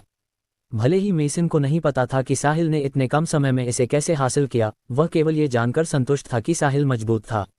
ऐसा इसलिए था क्योंकि साहिल अर्थ पर पैदा हुआ था और उसके दोस्त और परिवार सब यहाँ थे। साथ ही उसकी प्रेमिका और उसे प्यार करने वाले लोग यहाँ थे। जहाँ तक दूसरों की बात है, मेसन को हस्तक्षेप करने का कोई अधिकार नहीं था। सबके अपने राज होते हैं। अध्याय 1299। मिल्की वे में एक रहस्यमय विशाल कछुआ दिखाई दिया और वह मिल्की वे के केंद्र की ओर बढ़ रहा था जहाँ प्लैनेट रॉयल था। इस समय कछुए की पीठ पर बनी शानदार और राजसी इमारत के अंदर एक पुरुष और एक महिला के बीच मुकाबला चल रहा था। पुरुष की उम्र लगभग 27 या 28 साल थी। वह बहुत सुंदर लग रहा था। उसने सफ़ेद कपड़े पहने थे और उसके हाथ में एक फोल्डिंग फैन था। जो कोई भी उसे देखता वह ये कहने में संकोच नहीं करता कि वह बेजोड़ स्वभाव वाला एक अद्वितीय व्यक्ति है। वह ऐसा बच्चा था जिस पर हर उम्र की महिलाएं फिदा हो जातीं और वह लाखों महिलाओं और युवतियों को आकर्षित कर सकता था। महिला पुरुष से करीब 10 साल बड़ी लग रही थी। उसने एक मध्यम आयु वर्ग की महिला की पोशाक पहनी थी। भले ही वह एक सुंदर मध्यम आयु वर्ग की महिला थी, उसकी त्वचा जो दिखाई दे रही थी वह किशोरियों की तुलना में भी अधिक गोरी, कोमल और गुलाबी थी। वह भी एक सुंदर महिला थी जो हर उम्र के पुरुषों को मंत्रमुग्ध कर सकती थी। अपनी 20 की उम्र के युवा और अपने 40 या 50 की उम्र के पुरुष उसे देखते ही दीवाने हो जाते। भले ही दोनों के बीच मुकाबला चल रहा था, लेकिन वे शतरंज नहीं खेल रहे थे। ये ब्रह्मांड का एक 3D नक्शा था। सुंदर पुरुष का नाम अमाडिस्टा था जबकि सुंदर महिला का नाम सेलेस्ट रेड था। दोनों दिग्गज यूनिवर्स एनफोर्सर्स थे जो अपने आंदोलन और पहचान दोनों में गुप्त थे। हर किसी की राय में यूनिवर्स एनफोर्सर्स न्यायप्रिय और गंभीर राक्षस थे। एक बार जब कोई यूनिवर्स कन्वेंशन तोड़ता तो यूनिवर्स एनफोर्सर्स उन्हें सजा देने में संकोच नहीं करते। हालांकि ये दोनों वैसे बिल्कुल नहीं थे जैसा जनता सोचती थी कि यूनिवर्स एनफोर्सर्स होंगे। ये दोनों ऐसे लग रहे थे जैसे वे ब्रह्मांड की निगरानी नहीं बल्कि भ्रमण कर रहे हों। हालांकि यदि कोई उन दोनों की शक्ल से धोखा खा गया तो वह दुखद स्थिति में पहुंच जाएगा। यहाँ तक कि उनकी सवारी भी एटर्नल रेल्म की तरह शून्य को तोड़ सकती थी और दूसरे स्थान में जा सकती थी। क्या यह ऐसा कुछ था जो एक सामान्य व्यक्ति कर सकता था? एम्स, सेलेस्ट, क्या आपको यकीन है कि यह यही है? यह एक निम्न सभ्यता वाली आकाशगंगा होनी चाहिए, है ना? अमाडी ने नक्शे के किनारे पर छोटे बिंदु की ओर इशारा करते हुए पूछा। उसने जिस स्थान की ओर इशारा किया वह वही था जहां उसके पैरों के नीचे विशाल कछुआ अभी था, मिल्की वे। विशाल नक्शे पर मिल्की वे बस एक मामूली छोटा बिंदु था। इस बीच यह विशाल नक्शा ब्रह्मांड का एक छोटा सा कोना था। साथ ही ये यूनिवर्स एन्फोसिस सेलेस्ट और अमाडी के गश्ती क्षेत्र के भीतर भी था। मुझे यकीन है, ब्रह्मांड के नक्शे के अनुसार इस स्थान को मिल्की वे कहा जाता है। भले ही यह एक मामूली निम्न सभ्यता वाली आकाशगंगा हो, यहाँ का कोई व्यक्ति इटर्नल रेल्म में प्रवेश कर सकता है, इसलिए अब से यह एक मध्यम सभ्यता वाली आकाशगंगा होगी, सेलेस्ट ने उत्तर दिया। उसकी आवाज़ इतनी आकर्षक थी कि जो कोई भी उसे सुनता उसे उससे प्यार हो जाता। अमाडी ने अपने सामने सुंदर महिला को देखने के लिए अपना सिर उठाया। वह भी सेलेस्ट की आवाज़ की ओर आकर्षित हुआ। ये सेलेस्ट की शारीरिक बनावट के कारण था। सेलेस्ट राक्षसी आकर्षण के साथ पैदा हुई महिला थी। उसके शरीर से निकलने वाला आभा उसके आसपास के पुरुषों के लिए घातक रूप से आकर्षक होगा। यदि वह एक सामान्य व्यक्ति होता तो वह पहली नज़र में ही उसकी ओर आकर्षित हो जाता। मजबूत इच्छाशक्ति वाले लोग मुश्किल से खुद को नियंत्रित कर सकते थे और अमाडी की तरह अपनी शालीनता बनाए रख सकते थे। दूसरी ओर कमजोर लोग उसकी ओर इतने आकर्षित होंगे कि वे अपनी आत्मा तक त्याग सकते थे। सेलेस्ट एक भव्य महिला थी जो युद्ध में सामने खड़े होने पर अपने दुश्मनों की 80% लड़ाकू शक्ति खो देने पर मजबूर कर सकती थी। हालांकि पिछली सुंदर युवती अब एक सुंदर मध्यम आयु वर्ग की महिला थी। फिर भी हजारों सालों बाद भी कोई पुरुष सेलेस्ट का दिल नहीं जीत सका। ब्रह्मांड के अनगिनत प्रतिभागी और दानव उसके दीवाने हो चुके थे और उसके द्वारा ठगे गए थे। अंत में उनमें से कोई भी उसके बारे में बुरा नहीं बोलता था। ये सेलेस्ट की विशेष शक्ति थी। एम्स सेलेस्ट, भले ही मिल्की वे में कोई इटर्नल बन गया हो, हमें यहाँ तक आने की ज़रूरत नहीं है ना? ये सिर्फ इटर्नल रेल्म का कोई व्यक्ति है, इसमें इतना दिलचस्प क्या है? अमाडी, तुम पहली बार एक यूनिवर्स एन्फोर्सर के रूप में बाहर आए हो। तुम्हारी माँ और मैं अच्छे दोस्त हैं, इसलिए चूंकि उन्होंने तुम्हें मुझे सौंपा है, मेरा कर्तव्य है कि मैं तुम्हें ब्रह्मांड के चारों ओर ले जाऊं ताकि तुम सभी आकाशगंगाओं के पावर हाउसेस को देख सको। उसका क्या मतलब है? मध्यम स्तर की सभ्यताओं के ये लोग कितने मजबूत हो सकते हैं? मुझे लगता है कि बेहतर होगा यदि आप मुझे आकाशगंगाओं के बीच युद्धों का निरीक्षण करने के लिए ले जाएं। क्या ये हमारा काम नहीं है? अमाडी ने अस्वीकार करते हुए पूछा।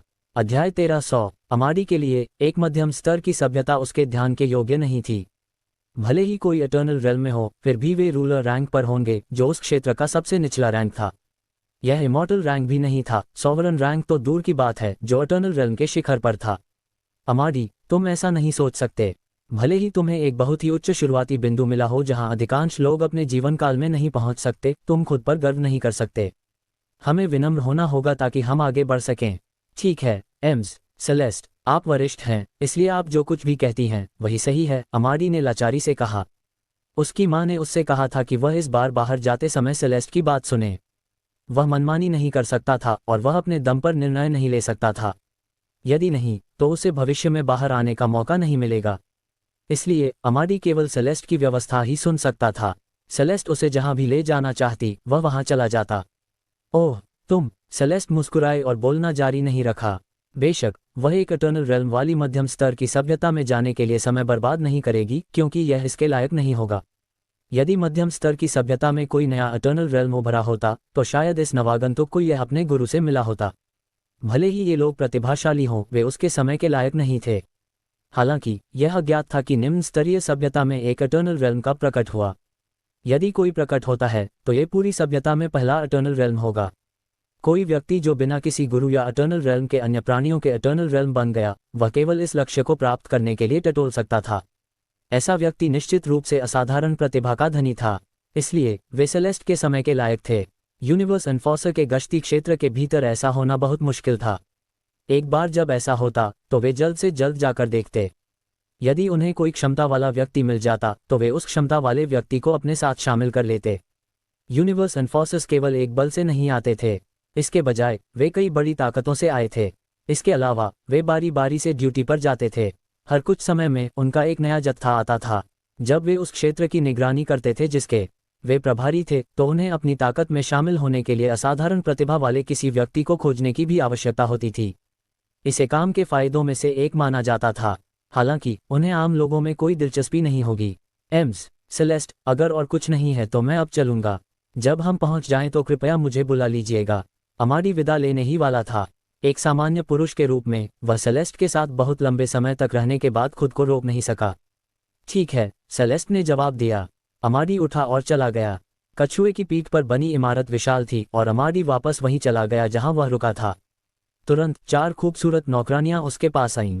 मास्टर, आप वापस आ गए। मास्टर, क्या आप थके हुए हैं? मुझे आपके कंधे दबाने दीजिए। अमाडी नर्म कुर्सी पर बैठ गया और 4 खूबसूरत नौकरानियों की सेवा का आनंद लेने लगा। दोस्तों, अगर आपको यह वीडियो पसंद आई है तो वीडियो को लाइक करें और नेक्स्ट पार्ट के लिए कमेंट कर देना और नोवेल एडिट चैनल को सब्सक्राइब कर लेना। Thank you.